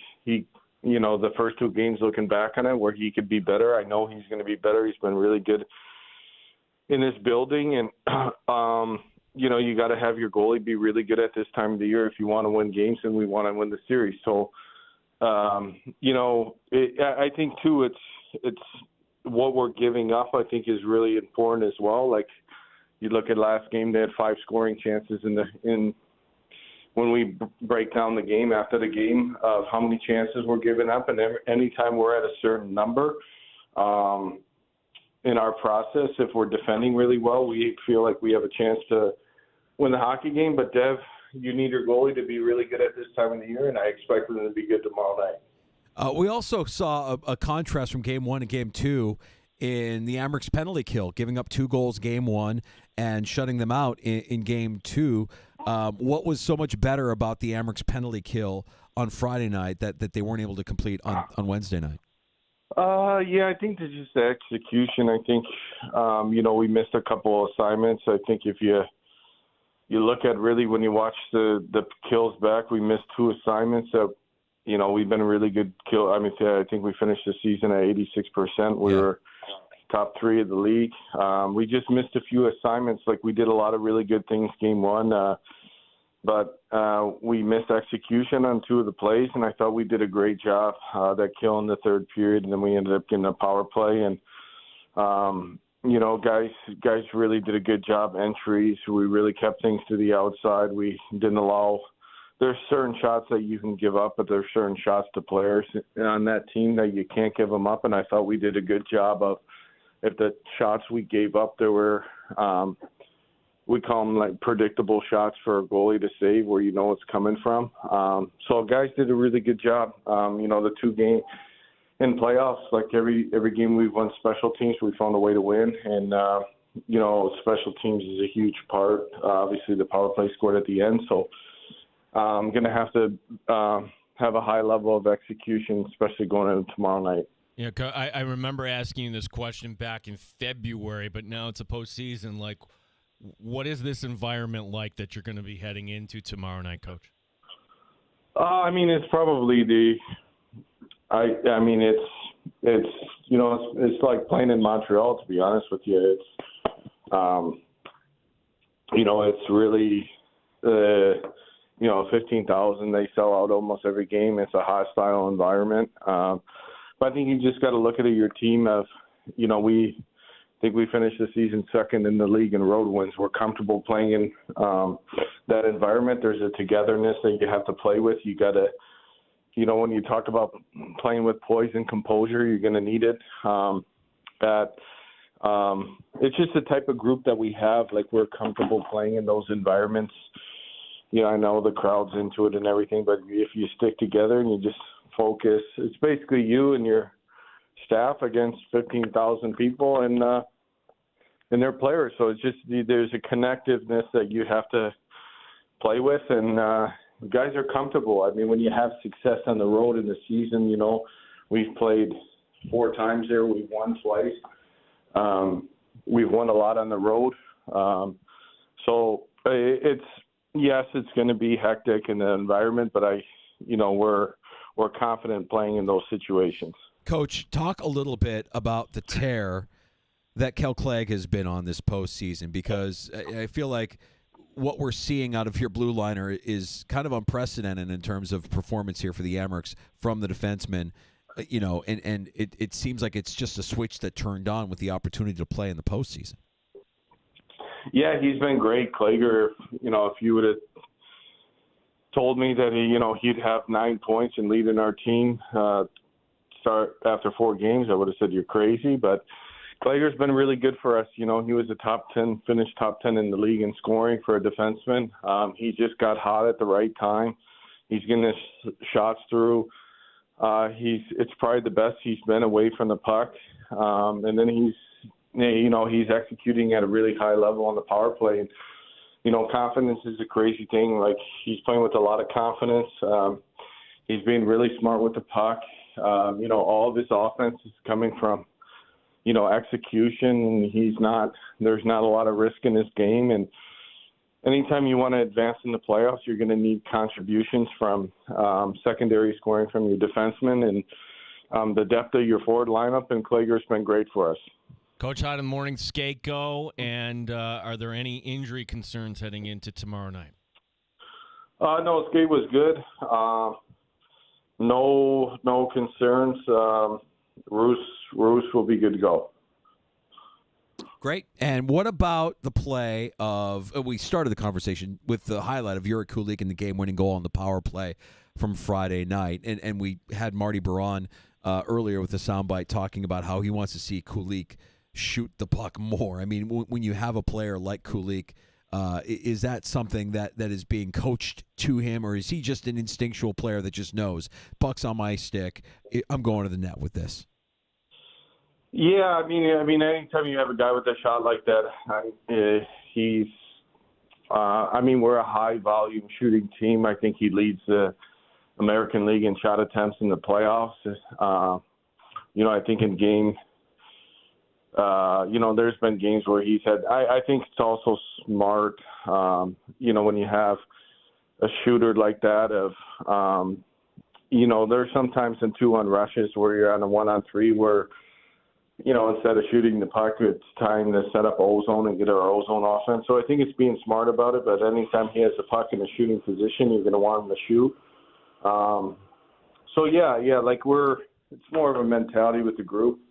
I think when you look at, we're a high-volume shooting team, maybe not as much in game 1, but I think we finished in the top 3 of the league in shots for and shots against. So it's part of our DNA and our identity. It creates a lot of chaos, and I think you saw that especially in game 2. So I know when we're out shooting teams and we have the puck and we're possessing the puck, I know it's part of our DNA and how we need to play. And I think with him, it's just anytime he has a shot, shoot the puck in the scoring position, it's a deadly weapon for us.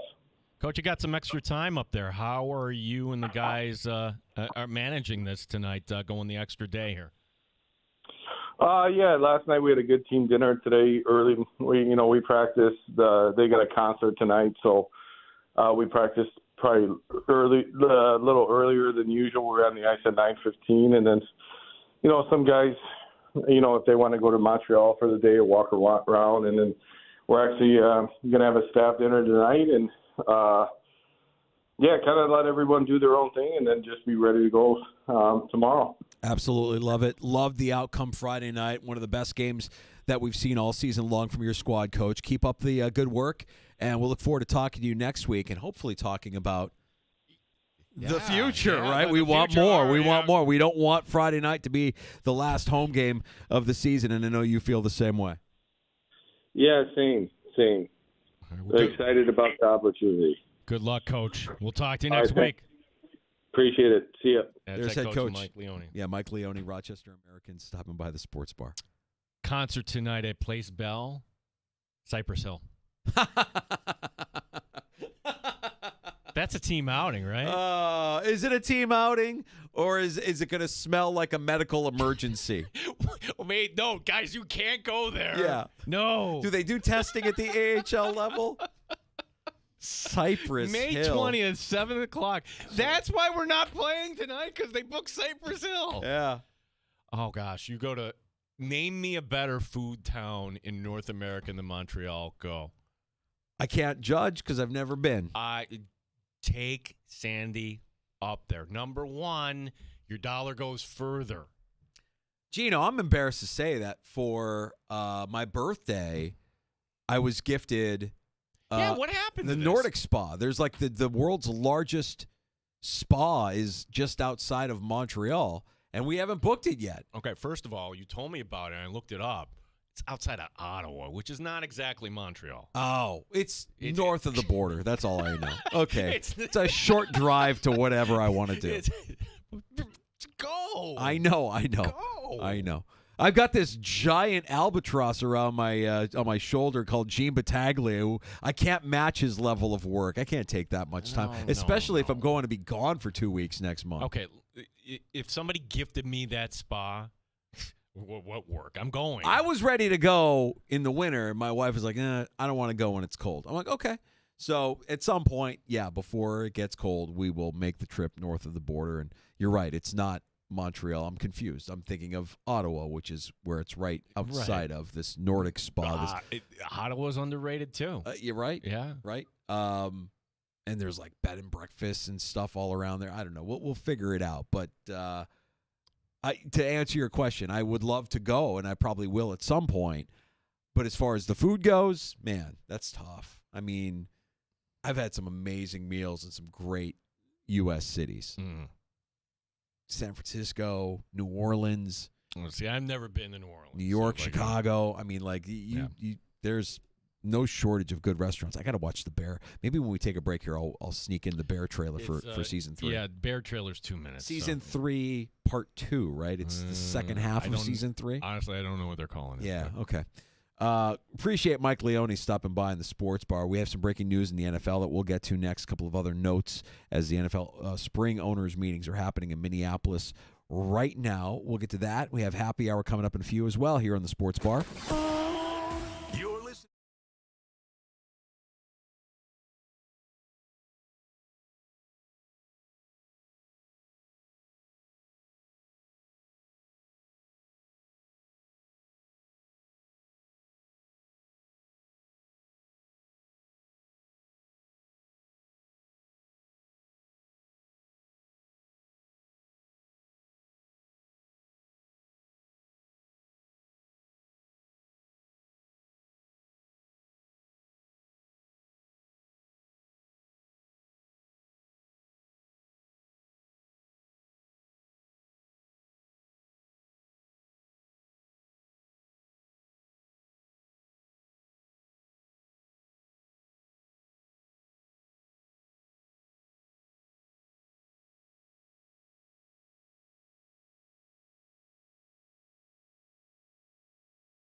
FM and streaming online at thefanrochester.com and the Odyssey app. This is The Fan, Rochester. Make no mistake, this flag football thing is not just about getting more guys to play tackle football. It's about opening up the sport to everybody, everywhere, all over the planet. And the league knows that it will be the first pro sport to benefit from it. Yeah, this is the vehicle to accelerate that. Just fans, opening up more fans, people who know it. The opportunity to have some version of your game in the Olympics, that's about as good a worldwide exposure as you're going to get. That's why they are all in. I think it is an absolutely brilliant move on the NFL's part as well. So what does the dream team look like? Well, who's that quarterback, I guess? Lamar. Has to be. Unless there's some other version of Lamar that's going to come along that is going to wow us between now and 28. So the rules, and it's different than Section 5, where I was saying there's 4 zones. There's only going to be 2. So you can only get 1 first down. Field is only 75 yards for Olympic play. 5-on-5. What is the role of the center in flag football? They just snap the ball and stand there? What is the role? Because I'm trying to think of who plays that part when assembling Team USA. It's not exactly a center. It's a running back. It's whoever. Yeah. So just whoever the athlete is. Right. You're not going to need offensive line. You don't need a beefy lineman there. No, you don't. Of course. Yeah, I see Lamar, Justin Jefferson, Jamar Chase, Saquon. Well, at that stage, Saquon, right? But at that stage, I mean, if you project this out, we're talking 2028, right? 3 years from now. Who's the running back that just came out? Is it Genty? I mean, we have to see it. How are his hands? This is meant to pass. It's a passing game. You cannot. One of the Olympic rules. You can't run the ball inside the 5. Team USA will win every game 150-0. I know. And this is dream team for the NFL. I mean, it will do. Not that the NFL doesn't have the global popularity that basketball has, right? Like you could say in basketball that LeBron is a global star. Can you say in the NFL that Josh Allen is a global star? Seeing that he went to Paris on a vacation last year and his fiance was way more famous than him, I would say no. Right. Also, think about what Jordan was during the Dream Team. He was a phenomenon, right? And this is on our home turf, but it'll be all eyes of the world watching it. Danger, it's just the name of the sport in itself. That's not football. This is football. There's a disconnect with you're right. We call it American football. You're what right. is this? Yeah. You're absolutely right. So to what Tasker was bringing up there earlier on One Bills Live, it makes all the sense in the world if you're the NFL. It does nothing but expand your footprint worldwide. And if you put some, I just imagine complete destruction of whatever team gets fielded against Team USA. It won't even be close. So what's the point? The point is, as Tasker kind of alluded to, you are now going to develop new revenue streams, new programming, new content for times where the NFL isn't in season. Wouldn't it be nice to have a women's flag football league here in the months of April, May, and June, and to go head-to-head against the WNBA and baseball, whatever else might be on the calendar? And I think you'll see more interest in playing football, which the NFL is not going to tell you when things are going bad, but I think we can all recognize that since CTE kind of came to the forefront of NFL injuries, that less and less kids were signing up for football. Some communities, it hasn't affected it at all, but other communities, it's affected it a great deal. Well, I don't know if it's CTE or just declining enrollments in our area, but I never would have imagined Leroy and Kelmum merging, for instance. Correct. I mean, there are less kids playing football. That's a fact. And this maybe is a pathway for more kids to get back to playing football. It's a safer brand of football. Well, right, especially when you're 12 You could go out there and let them burn some energy. And no, I don't want to play soccer. I don't want to play baseball. I want to play flag football. Go out there and do it, man. I think it's great. This is going to be exciting. It was a no-brainer. I don't think there was any who possibly would be resisting this other than to say, I don't want my player to get hurt at the Olympics. That's an investment I as an owner have made, and I don't want that to happen. But there's protections, I believe. Well, I'm going to bring up another point here. Give me 1 second. Okay, you're going to be a little late to camp. Oh, because of July 30th is when the closing ceremonies will be in Los Angeles in 2028. Yes, they already have the dates for that. July 30th. So, yeah, most teams are in camp end of July. You're missing a few days. Right. And I think probably by that point, we're at an 18-game regular season schedule anyways, right? Like the season will end mid-February by that point. So that's the bit of breaking news today from the NFL owners' meetings. Ow! Ow! Ow! It really hit me. I didn't know it was coming back that far. More votes tomorrow. Playoff seeding. Oh, so you played that, and I was like, what? What else do you have? No, that was the breaking news. That's Oh. the breaking news from today. I'm sorry. Yeah, if you're new new trained, if yeah. you're new to the show, when news breaks, you maybe are used to hearing like a special like sounder, like ESPN will play their chimes or whatever. And we in the sports bar, when we have breaking news, we have John Sterling getting plunked by a foul ball in the booth. Ow! Ow! Ow! It really hit me. I didn't know it was coming back that far. Our friends over at Let's Go Anderbergs, interestingly, Leone mentioned on the fan that Rusek is good to go. Must be playing through something since the first round earlier. We left it open. We did not specify a player. He did bring up Rusek. He brought you right. Rusek is going to be good to go. So he's playing with something, but it's not going to be. He made the hell of it. The Kulik had the shot, but my gosh, the vision to hit that pass. Let me tell you, man. Yeah. I mean, the way these guys played on Friday night, if they play like that, they're winning the cup. Do not take the bait. Laval will want to dirty this up and hit you around, say thank you, take the power play, and that's how you win this series. It's that and Lynn Levi. Yeah, if your special teams play the way they played on Friday night, if your penalty kill works the way it did on Friday night, on Wednesday night, but Friday night, and you can get a goal or two on the power play like they did on Friday, again, if they play the way they played on Friday, nobody's beating that team. That was some really, really good hockey. They were on it. And early on, you knew it was going to be that kind of game. It honestly could have been, after the first period, it could have been 4-0 the way the Amherst were moving on. That's why I turned to you and I said, it's not good. This is not good. Right. Like, it's good. And you know what was even better? There was a lot of adversity in that game. The Amherst rose above it. Happy hour next.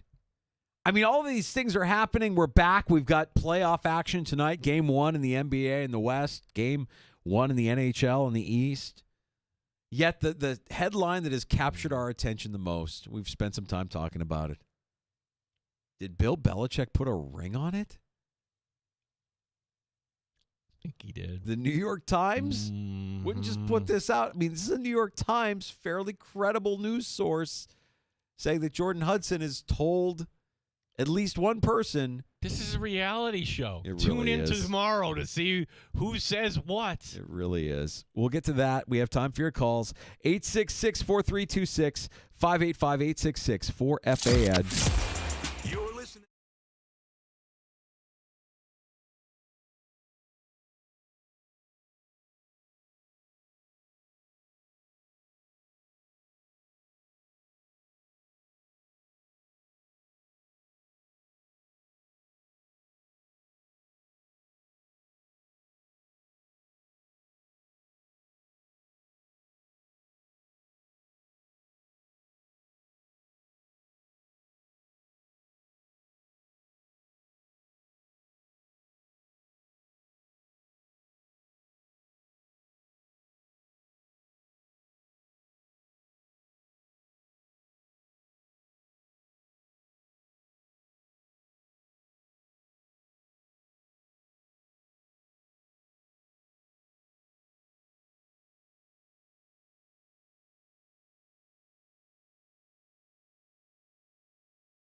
and BF Rochester. The sports leader. 95.7 FM and AM 950. The Fan, Rochester. An Odyssey sports station. The Fan, Rochester. Sports update. Rochester Americans had their morning skate north of the border today. Game 3 tomorrow night in Laval. We'll have the call for you, Don Stevens and Andrew Mossbrooks, tomorrow night beginning at 7 here on The Fan. Rochester Red Wings tonight beginning a series out in Syracuse. The Buffalo Bills have announced their 3-game preseason schedule. Lone home game for Buffalo will be on Saturday, August the 8th, 1 o'clock against the New York Football Giants. NHL and NBA playoffs tonight. Carolina and Florida, the Eastern Conference final in the NHL. In the NBA, it's Game 1, Minnesota and OKC. The Knicks and Pacers begin tomorrow night. Sports is brought to you by GetMyPerks.com, where today you can get 2 rounds for the price of 1 to Lakeshore Country Club. For this and other great deals, log on to GetMyPerks.com today. Gene Battaglia, the sports leader, 95.7 FM and AM 950, The Fan, Rochester.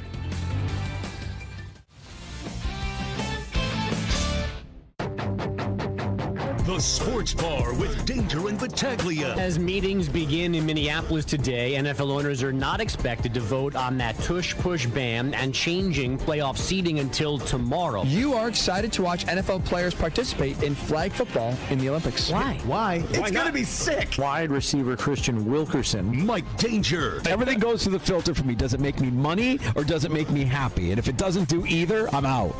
It doesn't do either. Does neither for me. Gene Battaglia. Your phone is talking to you. I don't know what triggered that. I don't know either. Weird. Yeah, it's always listening. Robots are always listening, Gino. They're always listening. AI Sports Bar to make its debut here. Amerks Laval. The Thunder and T-Wolves open the Western Conference Finals in OKC. It is Florida and Carolina. You got to get out of the box. So we'll talk to him about it. No. You are being mean to Juan Soto. 95.7 FM and AM 950, The Fan, Rochester. Welcome to Happy Hour. Thanks for joining us in the Sports Bar. It's Danger and Battaglia, Rochester's only local sports talk show. Appreciate you checking out the YouTube stream, our stream on Twitch as well, at The Fan Rochester. Like and subscribe while you're there.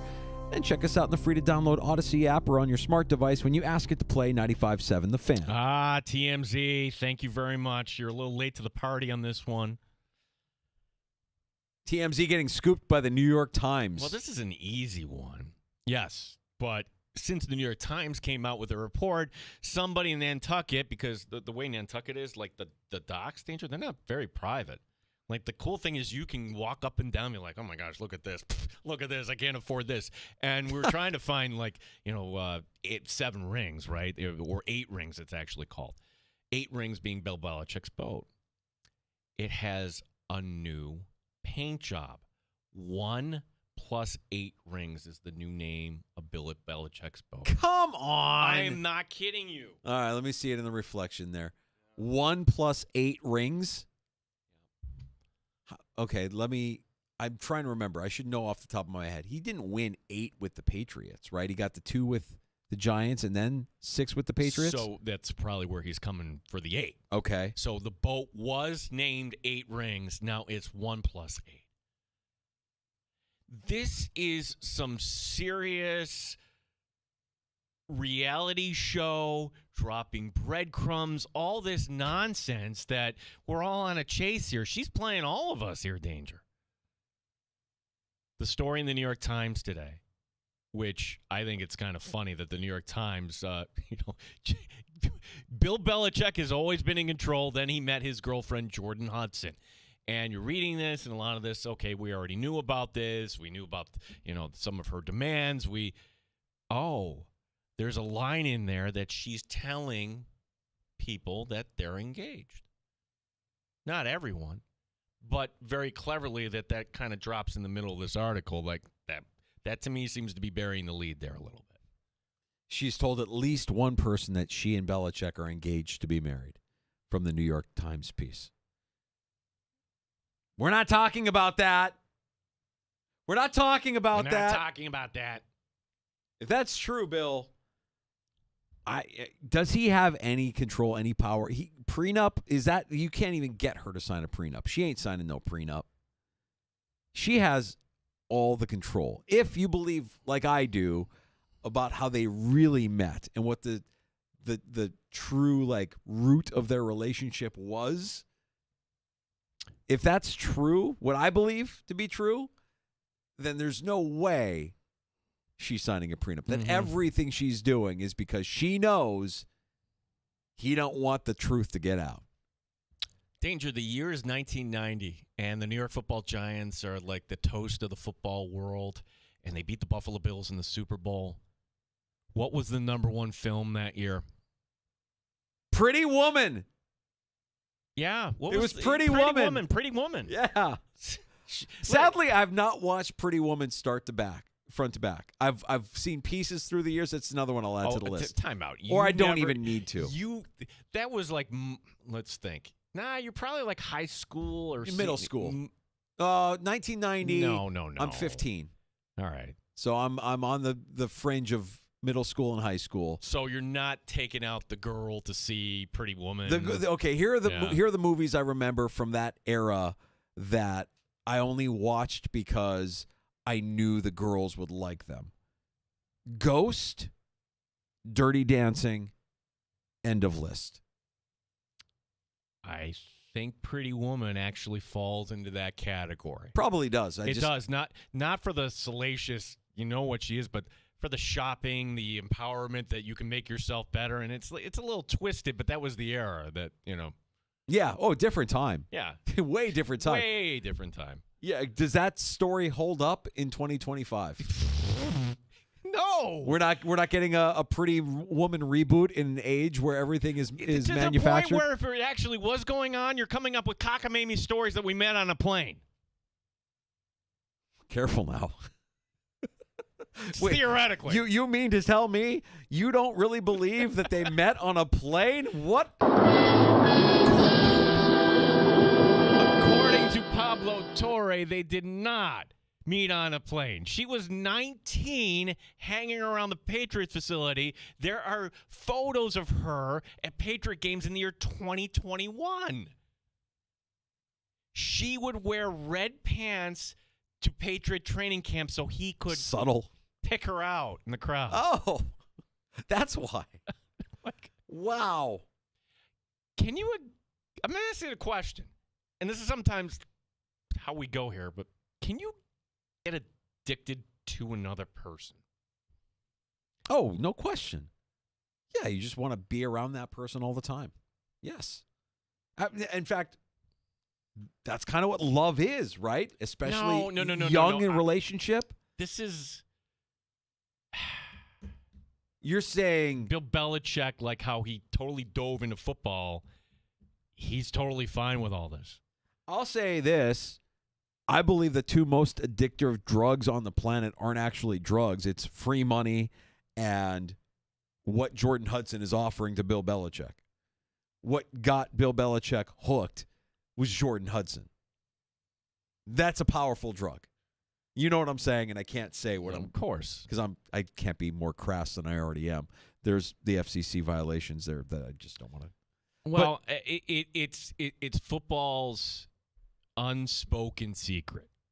The fact that he only got one interview. Well, people don't want to deal. Really? It's the league that goes through everything, and you talk to everybody. You don't want to talk to them. The fact that you have Florio and others talking about this in a roundabout way, saying, I don't think he's going to be coaching North Carolina. Like, why not? He just started. Oh, maybe there's more to the story here. To me, this is the tremors. This is waiting to happen. It's a Wickersham report that's going to drop at some point. What was this relationship? A powder keg, a juggernaut. What was it really about? It's ready to explode. And if Bill is enjoying the relationship so much, it's not some movie that features Richard Gere back in 1990. It can't be hard. Life. It can't be hard to figure out what's going on. I mean, go talk to Steve Belichick and ask him how he feels about knowing his inheritance is going to go to Jordan Hudson. Well, somebody's feeding Pablo Torre. He's a great reporter, but he's got sources. And the next time Pablo Torre talks, the fact that the New York Times running a piece like this, CBS this morning, hey, come on, sit down here right next to us. Jordan. Let's talk about what's important, okay? Because if it's true that they're engaged to be married, as The New York Times is reporting that Hudson has told people that she is. Where are they registered, Gino? I want to go with the gun. I want to try and nab a couple of items for the happy couple. Are they registered at Toys of Arrows, where her mother is the manager? Trying to think, what are the popular shops in Nantucket and Cape Cod? Part of this other, it gives you the background on Jordan's family, and they were blue collar. Father was a fisherman himself who specialized. Who knew you could harvest seaweed? Mm-hmm. But that's what he did. But then the business went belly up. And that's how they ended up in Provincetown when she was in high school. And it paints a picture she graduated from high school and she never got her degree from Bridgewater State. But yet she's running now Bill Belichick's enterprises. And, oh, by the way, $8.5 million already in property is in her name. Yeah, if you want this story, reach out to some of Bill Belichick's family. I'm sure they won't hold back. The real person? The ex-wife? Linda. Or the Linda. The ex-girlfriend? Common law right at that point. Unless there's he had to pay her off and non-disclosure, whatever. What a disaster.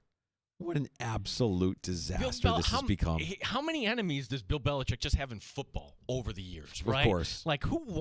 Who is enjoying this right now? You mean to tell me Rex Ryan isn't just kicking back and with a nice drink and be like, yep, I always hated that effort. Is he, or is he secretly jealous?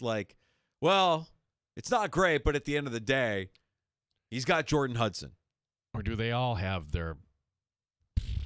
That's fair to wonder as well. That's the thing, too. Of all the owners, that guy who got, okay. Robert Kraft, who got popped at the spa down in... If it's fine for you, it's fine for me, too. Right. And don't kid yourself if you think that every owner, coach, quarterback, player is a Boy Scout and lives this pure life where there's not things happening behind the scenes.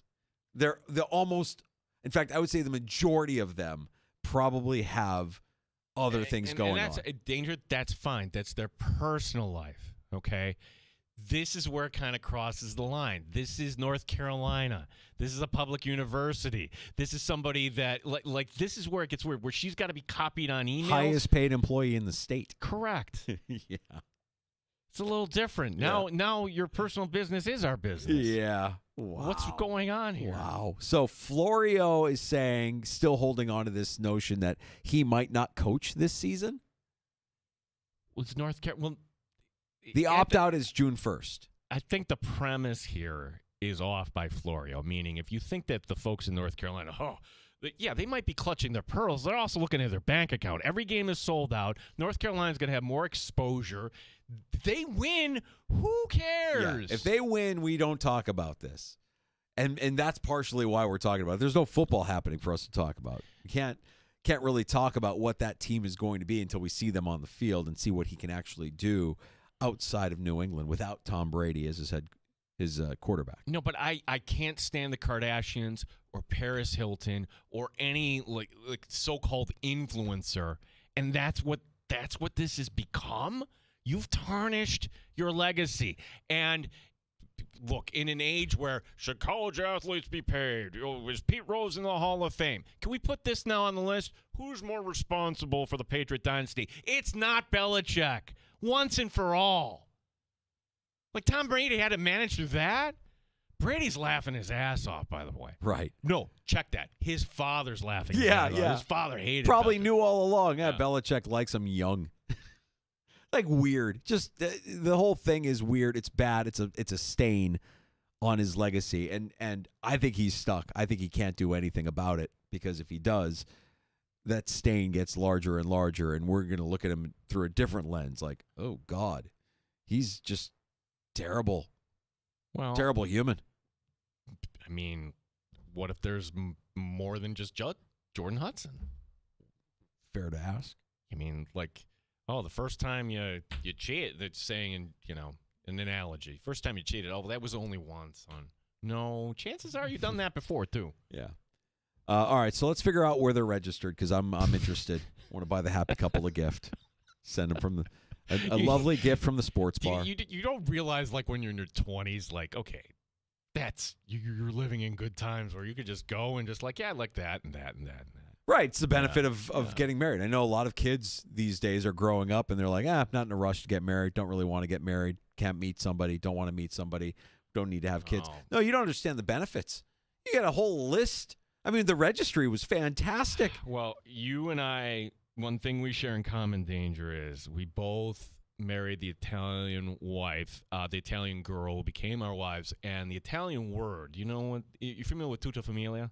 It means all the family. Everybody shows up. There's no, like, cutoff. You had a big wedding. Like, everybody's bringing well, I mean, big. I mean, I think we had like 125 maybe. But, to say all the family. Oh, yeah, there were plane tickets from Spain brought from my side of the family. There were plane tickets from Italy. There was actually, the plane tickets from Italy didn't happen. The Italy portion of it happened when we took our first week of our 2-week honeymoon in Italy, and they basically threw us a second wedding in Italy. So yeah, that family is everything. And I mean, I'm satisfied just having the gun in my hand at Target, zapping off bath towels and salad spinners. That would have been enough for me. But then you get everything else on top of it. Hey, good for Jordan Hudson. She knows, like, hey, we want a wedding. Let's go. She wants to experience this. She's got her hooks into Bill Belichick. But like any influencer, now she's won the news cycle today. The news cycle tomorrow will be now every paparazzi needs to, like, shoot her. Does she wearing a ring? Was that a ring? Yeah. It is a ring. What does that mean? Yeah. Crazy world. Someone had to sell tickets. I say it all the time. Now, can you imagine you're like, you're the, fuddy-duddy off at North Carolina athletic director. Sir, I think you want to see this. What do I need to see? Oh, really? More news about this? Yeah. I don't know if they knew what they were signing up for. We get back to playoff action tonight in the NBA and NHL out west in the NBA. Minnesota, OKC, game 1 in the East in the NHL. You've got Carolina and Florida. Neither of these series are exciting. And I would say that we mentioned it yesterday. The Knicks are really the only team right now that I think has any sort of like real heat behind them. If you love these leagues, like Oklahoma City, Minnesota could be an all-time great. Could be. Carolina, Florida could be an all-time great. But neither is appointment viewing, in my opinion. They're just not.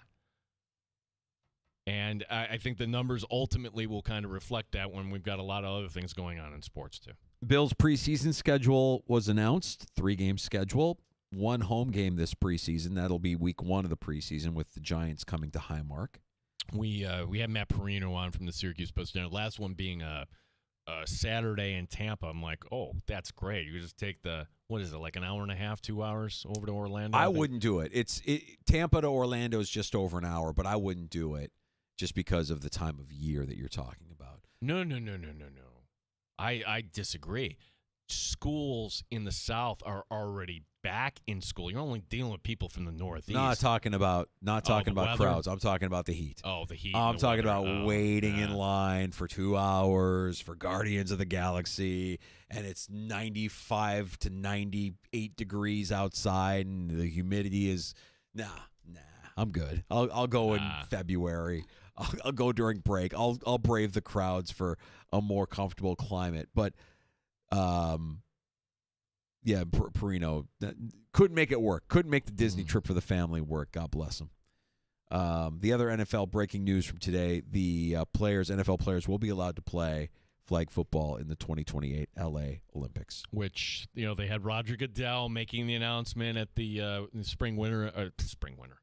spring owners meetings.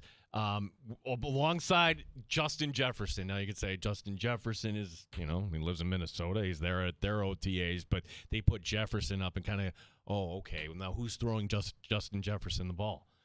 That will be your sports topic coming up on your favorite show. Like, should it be Josh Allen? Here's a question. Here's a question.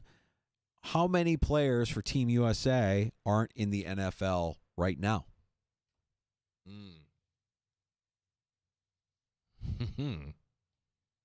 Safe to say that one or two players on that team, if not more, will actually be playing college ball this fall and not NFL ball this fall. I don't think you can rule that out either. Well, if they're serious about this, why not make the Olympic trials, put that in place of the NFL Pro Bowl? Like, the NFL Pro Bowl is useless. Hey, I like that. That, like, now we'll just, okay, you want your Olympic medal because every agent, every business manager will say, this is great for your brand, and you could win a gold medal. I like that, actually. Yeah. I mean, if you did, like, all right, throwback. If you did, like, a Battle of the Network Stars kind of set of tryouts for the Team USA, Yeah. I think I would watch that. I would want to see, Justin Jefferson scaling the rope wall and steeplechase and the high jump and all the other things that they had. Who was on Battle of the Network Stars, like the girl from Three's Company and all, what? Well, that or Wipeout there. Wipeout, yeah, Wipeout sure. would be. Well, Wipeout, you might tear an ACL. I'm a little nervous if you did Wipeout, but yeah, that would be.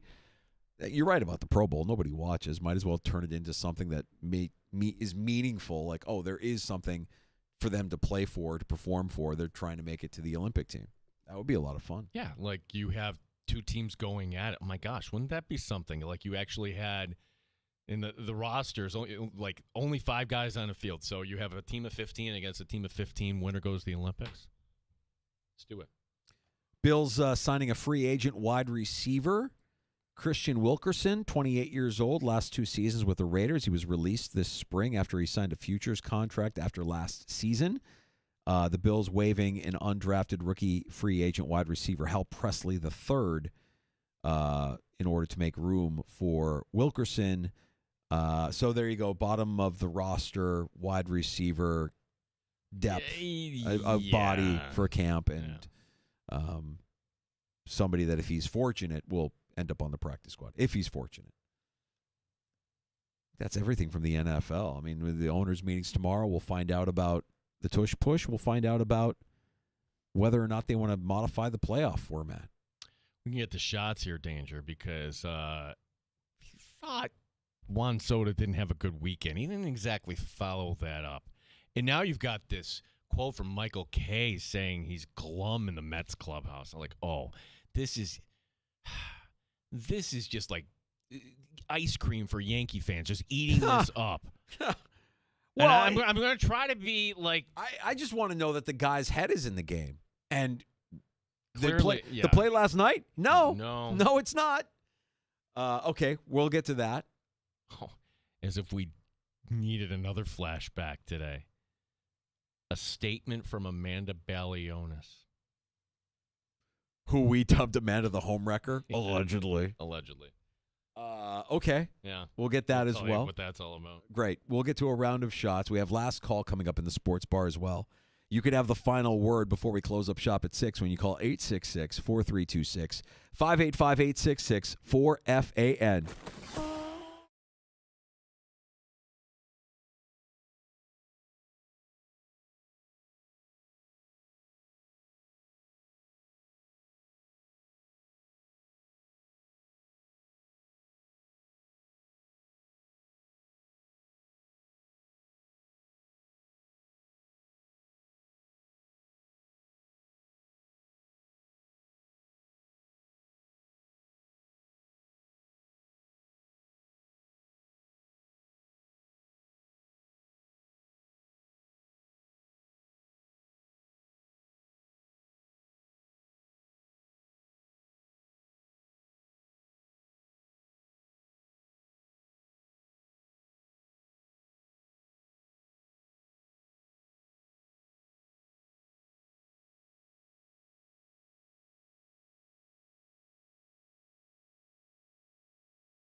real MVP.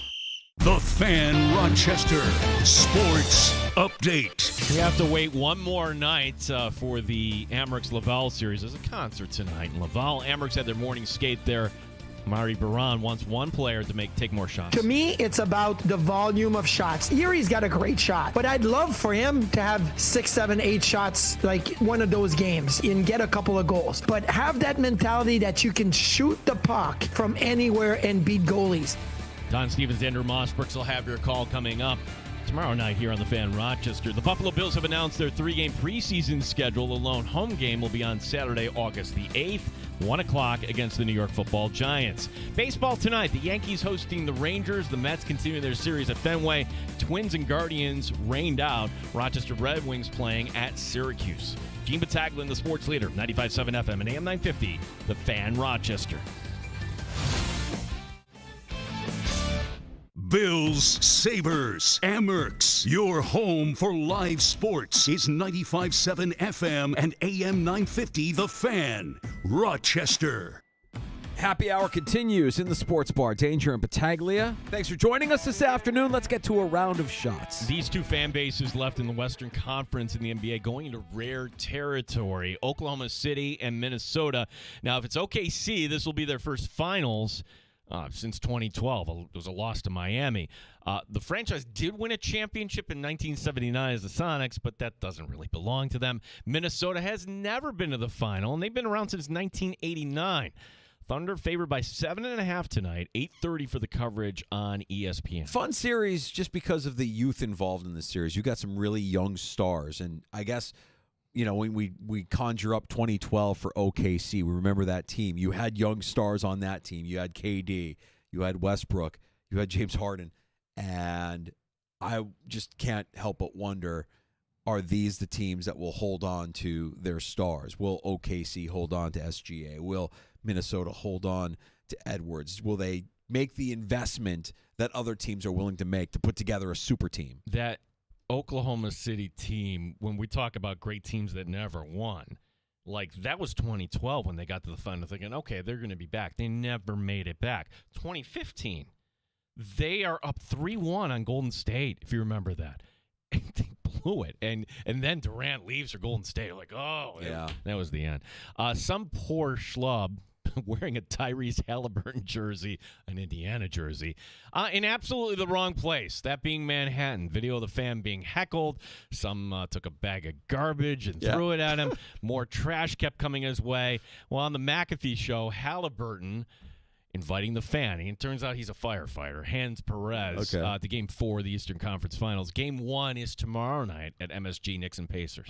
I mean, I shouldn't laugh because it's not, I don't want to encourage that behavior, but it's just so Knick fan. It's just like it's the same thing Philly fan would do. Like, I'm going to throw garbage at this human for wearing a Pacers jersey. How dare you even come near us with that? It's like you got to...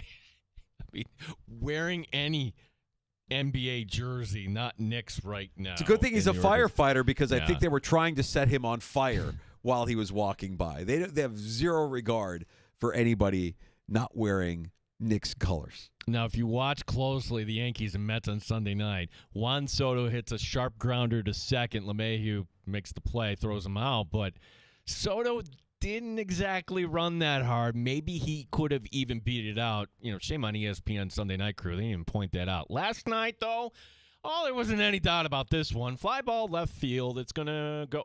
Oops, it didn't go out. Goes off the green monster.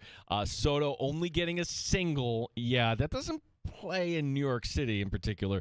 The Mets continue their series tonight in Boston. The Mets manager there asked about it, and he says he's going to talk to Soto. Good, he should. And just because he's making all those millions of dollars doesn't mean he's immune from coaching. Like, come on, get your head out of your you know what.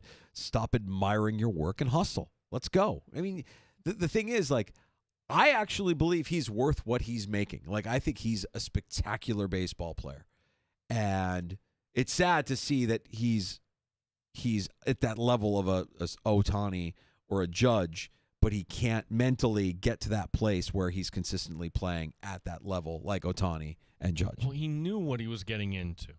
when he left the Yankees and went over. He knew what that atmosphere was going to be like. But then to see him turning around and just look, it's still early in the season. Brighter days are ahead. I'm not going to say that Juan Soto is a failure in New York with the Mets. I'm not going to say that the Mets are guilty of giving him the worst contract in baseball history. I'm not going to say any of that because we're not even midway through his first season with the Mets. Well, this is the tough part of the Mets schedule now. You go from the Bronx up to Fenway, and then the Dodgers come in on Memorial Day weekend. That'll be a lot of fun. Not excited about the Eastern Conference Final, the NHL, Florida, Carolina. Well, I don't know if they're excited all that much in Raleigh. Sure they are, but game is a sellout. But you can go in for $90. That's on the resale market right now. Conference Final. Yeah, that's kind of a steal, $90. Coverage tonight on TNT for Game 1. Who do you like in this one? I like Carolina. Oh, I'm sorry. That. Don't say that. I know. I'm sorry. Florida's played a lot of hockey. They've played a lot of hockey. So did Tampa. Yeah. Florida. You think Florida's going to repeat? I think so. Yeah, they're a good team.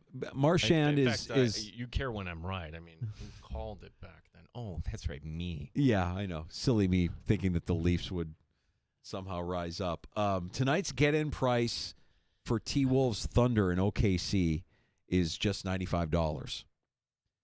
Really? Mm-hmm.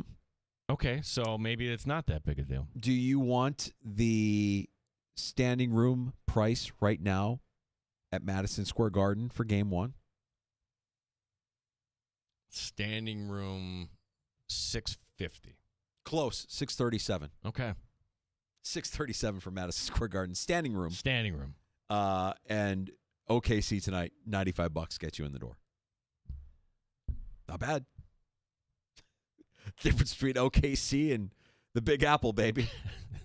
We mentioned how Rory McIlroy skipped all the media sessions at the PGA Championship. Now, it's noteworthy seeing that he just won the Masters. There was some issue with the driver. Like to get his thoughts on everything. But skipping the media sessions, I think for most people, Danger, is it fair to say that's a Francesa? Oh, who cares? I think so. Well, there's one reporter that does believe it does mean something. Oh, here we go. Amanda Balionis took to social media to praise the likes of John Rahm, who took time out to talk to her. She didn't mention Rory by name, but it's clear. Quote, simply a reminder that no one is obligated to talk. It's a choice. And to bring us in after coming so close to a career accomplishment is awesome for the viewer. Or maybe, just maybe, around the coin zone, Erica Stoll doesn't want her husband talking to you, right. Amanda. Right. Yeah. Is Rory paying attention? Did Rory get the assignment? I think he did. You're not allowed. Don't talk to her. Stay away. That one's a problem. We don't know what happened. We're glad everybody's back together. We're for the sake of Poppy, for the sake of their young family. Hopefully everything is working out okay. Well, that was this time last year where the two were making goo-goo eyes. Everybody like, oh, my gosh, this report there, is there something to this? And yeah. Maybe it was nothing. Maybe it was just that. Maybe it was just the sexual tension between them. That was enough for Erica's radar to go up and be like, nope. No, but as a reporter, to take to social media and passively, aggressively, calling out somebody. No. We imagine that that's what she's doing here. Do we want to believe that with her role with the network that she's just kind of honored to be where she is and has the opportunity to talk to who she wants to talk to? And I guess just a reminder that no one is obligated to talk, like that right there is you could have left that part out. Mm-hmm. You could have just said, hey, great on John Rahm, tough ending, but what a class act to talk. That's it. That's it. No one is obligated.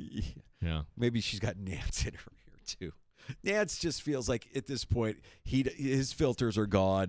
This is all about me. This is all about my journey now. He's Ron Burgundy. Yeah.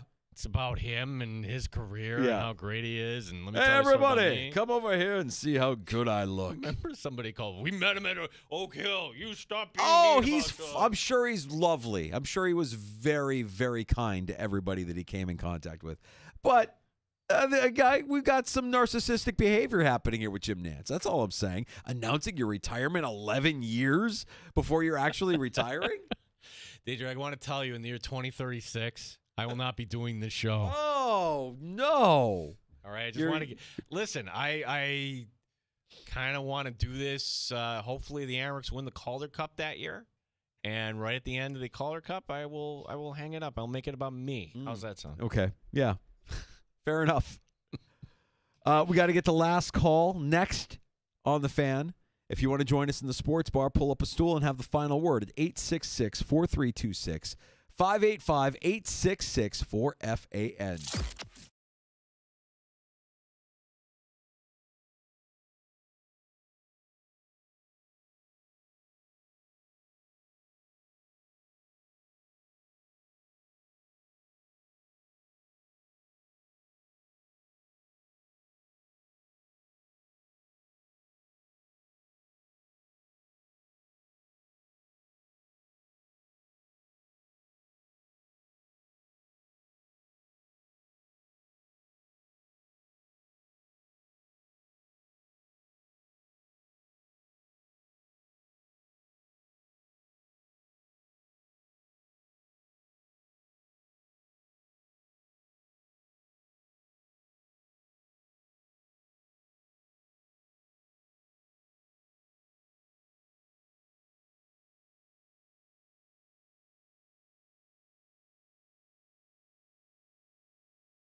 Sports Bar with Sports Leader 95.7 FM and AM 950 The Fan, Rochester. Last call on the Sports Bar at 866-4326. George Wendt left us today. I hate that. Yeah. Norm! Also, one of the Bears super fans. So reading about George Wendt and, how people get started, always kind of interesting to me. George went to Notre Dame. Did you know that? Well, he went. Notice I didn't say he graduated. His junior year, he was expelled. His GPA, a 0.0. Blutarski. Kind of hard to hide from that at Notre Dame. What are you doing with your time, pal? Oh, you're just there. You're not there to actually do any work. I got it. As some have pointed out, today, 32 years ago, today was actually the series finale for Cheers. Jesus, we're old. Yeah. There's a good segment of our audience that won't know Cheers, won't watch Cheers, can't watch Cheers. Can't watch Cheers. If you watch Cheers today, you'd be like, really, this is funny? Oh, that's offensive. Yeah. It's a dog-eat-dog world, Gene, and I'm wearing Milk-Bone underwear. Give me a beer. Norm! The best. Great character. Probably one of the greatest characters in TV history. Like when you think about sitcoms, successful sitcoms. Like big guys, right? Like not the main one. Sure, Kramer. Yeah. Norm. Yeah, like those kind of characters, right? Who was the guy? I mean, you could trace this back to like the origins of TV, right? Like who was the sidekick for the Honeymooners, right? Like it was Jackie Gleason and then like the neighbor, I forget his name. But like even like those are the kind of characters I'm talking about. Like the side character that comes in and just steals the scene every time they're in it. That was Wendt. That was George Wendt. That was Norman Cheers. He was fantastic. And of course, I mean, I'm partial, but watching him and the other guys do the super fans on SNL, I mean, that was just part of the mystique of being a Bears fan in the mid-'80s to early 90s with Ditka as the head coach. Yeah. They were great. Yeah. So he leaves us at age 76. So a lot of the cast still with us, though, from Cheers. So Christy Alley no longer there. And, of course, the original coach passed away during the show. Danson's still with us. Danson, when did I last see was Danson on making cameos on Curb Your Enthusiasm, I want to say? Danson, add this to your list, The Man on the Inside. It's actually pretty good. Really? Yeah, it's a good family one, actually. Like if you want to watch that with the girls. Add it to your list. What I would like to add it to my list, but I don't even know what platform we're talking about. See? This is the problem. I want to guess Netflix. This is the problem. Oh, there's so much stuff on Netflix. There's just too much. Can't sift through all of it. It's on Netflix, okay. Yeah. All right. Yeah, and Shelley Long. No, what was Shelley Long in? Shelley Long was in Modern Family. She made a cameo in Modern Family. Right. Yeah. So she's still with us. What movie was Shelley Long in before Cheers? I know the answer to this. I know now. I can picture it. Michael Keaton, Henry Winkler, Night Shift. Night Shift. This is the dividing line between your age and my age. I'm the old man. There's a 3-year gap where you watched movies that I just didn't get the chance to watch. You gotta think this is how the world was different. I'm 12 years old watching a movie where Shelley Long is a prostitute, and it was just normal back then to have movies like that appear on HBO. And you're 12. You're just watching. I mean, who amongst us of our age didn't grow up with cable and watch Porky's on HBO? I mean, like Porky's, Stripes. What other movies that were out there? There was just just a constant parade of the aforementioned Animal House, right? Like come on, these are the movies we grew up on. No wonder we are the way we are. We got problems.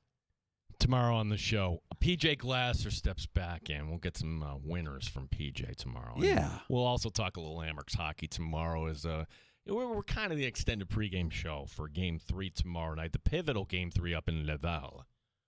And Mike Leone was fantastic, if you always, missed it. Yeah, I mean, he doesn't hold back, gives us some good insight, but also like just a demeanor, like a laid-back demeanor that I believe is infectious. Like if you're one of his guys, You're never too up. You're never too down. You're just business, and you just handle it.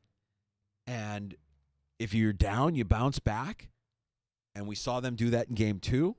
We'll look to see if they've created some momentum based on that Game 2 performance, which was fantastic. One of the best games they've played all year. Tomorrow night, 7 o'clock, we'll have Puck Drop for you from Laval. Game 3 of the North Division Final between the Amerks and the Rocket. Mike Leone was great. Also, Matt Perino, who joined us earlier today from the Syracuse Post-Standard talking to Buffalo Bills, was fantastic in the 3 o'clock hour.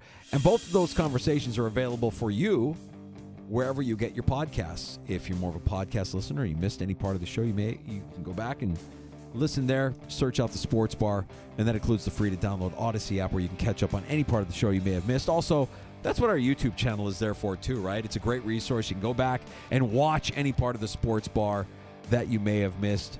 That's the Fan Rochester on YouTube, where we stream live every afternoon. Cypress Hill concert tonight up in Laval. Is the arena going to be fumigated in time for tomorrow night's game? Tomorrow night's game will smell like a medical emergency. So we're back tomorrow, 3 o'clock. PJ Glasser, send it in, the BetMGM Network. He'll be stopping by, as Gino mentioned, to give us some winners. We have the JR Sport Brief on the way next. Hope you have a great night. Talk to you tomorrow starting at 3.